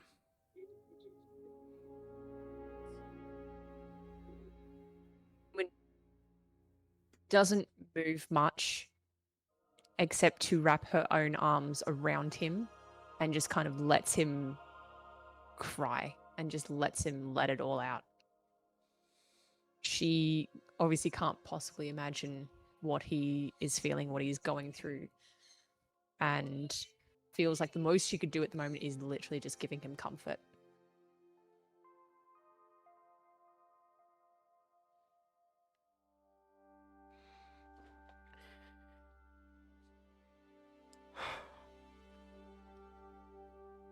Am I...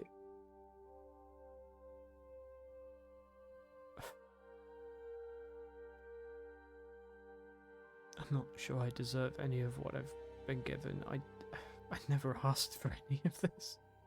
And I'm not asking for what I have to do.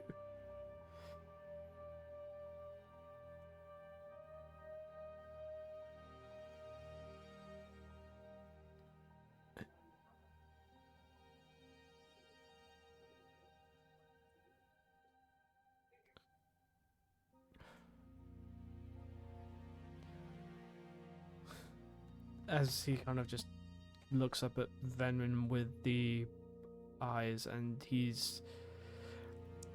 you can see that there is a silent screaming behind his eyes that just scream, "Help me."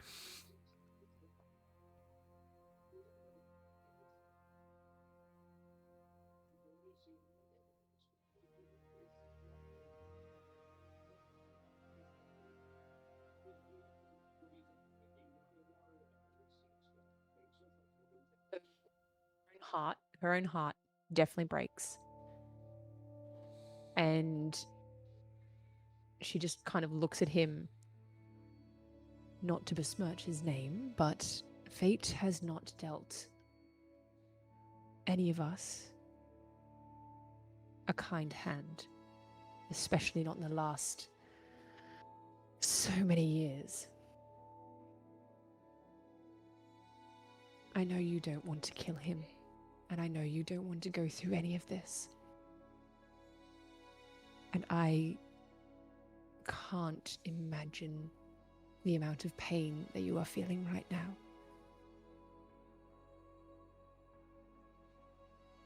But I will stand by you no matter what. And I wish there was some way I could take away all the pain that is happening to you, my dear. It genuinely breaks me to see you in such a state.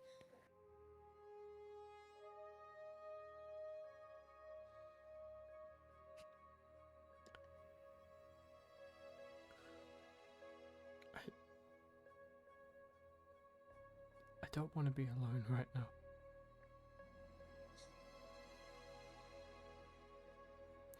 I'm not leaving. He kind of takes it, kind of like places a hand on one of your cheeks.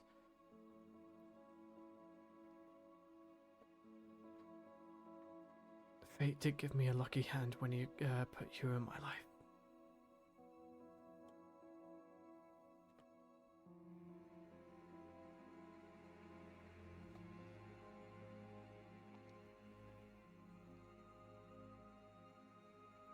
And he did the same for me with you.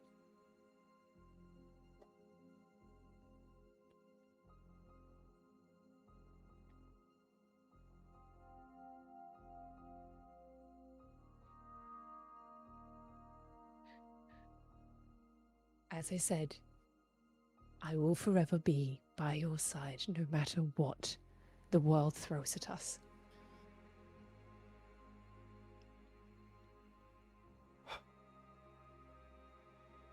Yeah.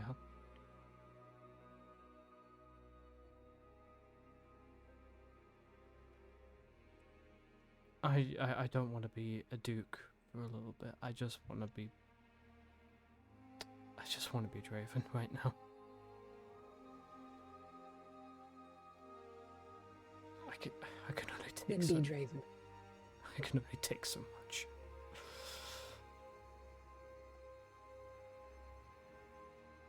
Then be Draven. You are not the Duke of Coldport. You are Draven.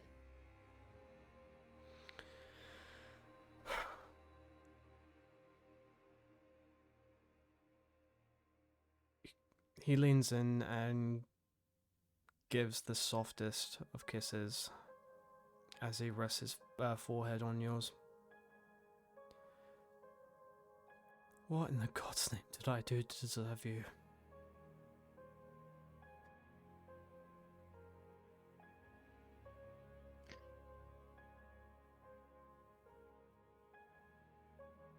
Do you want the honest answer or the comfort answer?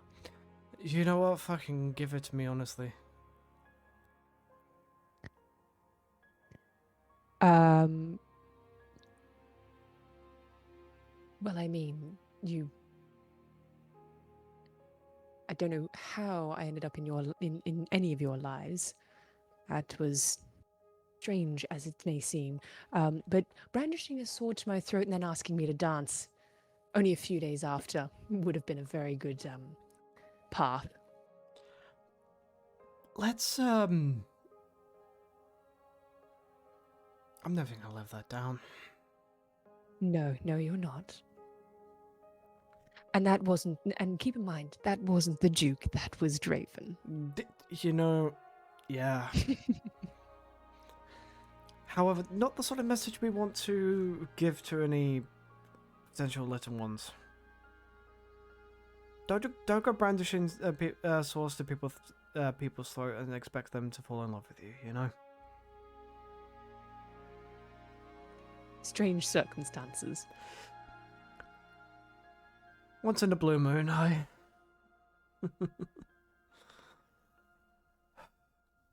And Venwin's just going to give him another tight hug, or as tight as she can. Draven will respond in kind, but not as tight as he can. Just more reflecting, because if he goes as tight as he can, he's breaking something. Most notably, probably her back. Ah, shit! Sorry. It's like, oh shit. No, not in that way. Zara, get your head out of the gutter. I mean, he's technically almost already dead anyway, but...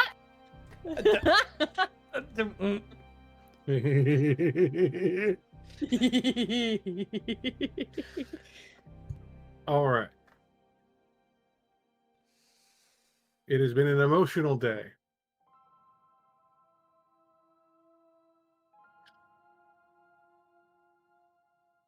Very emotional, apparently. Mm. Mm-mm.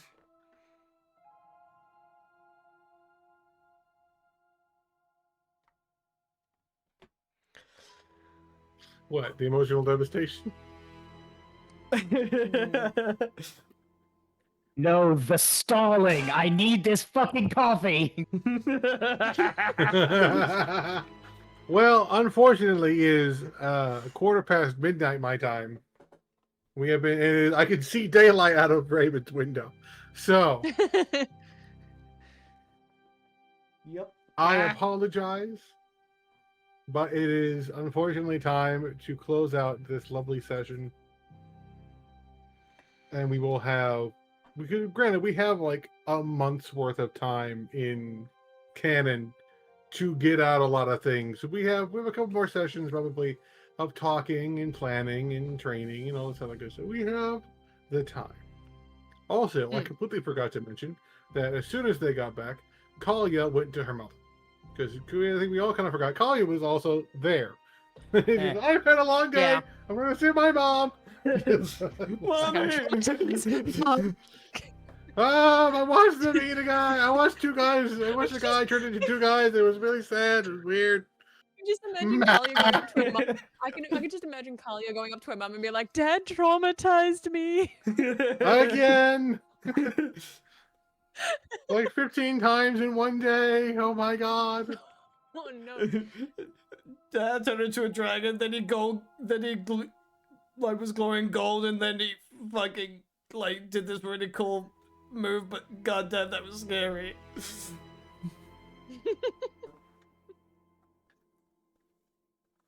Oh god. Oh. Well, thank you all for watching. I make no apologies for the emotional destruction I have caused today.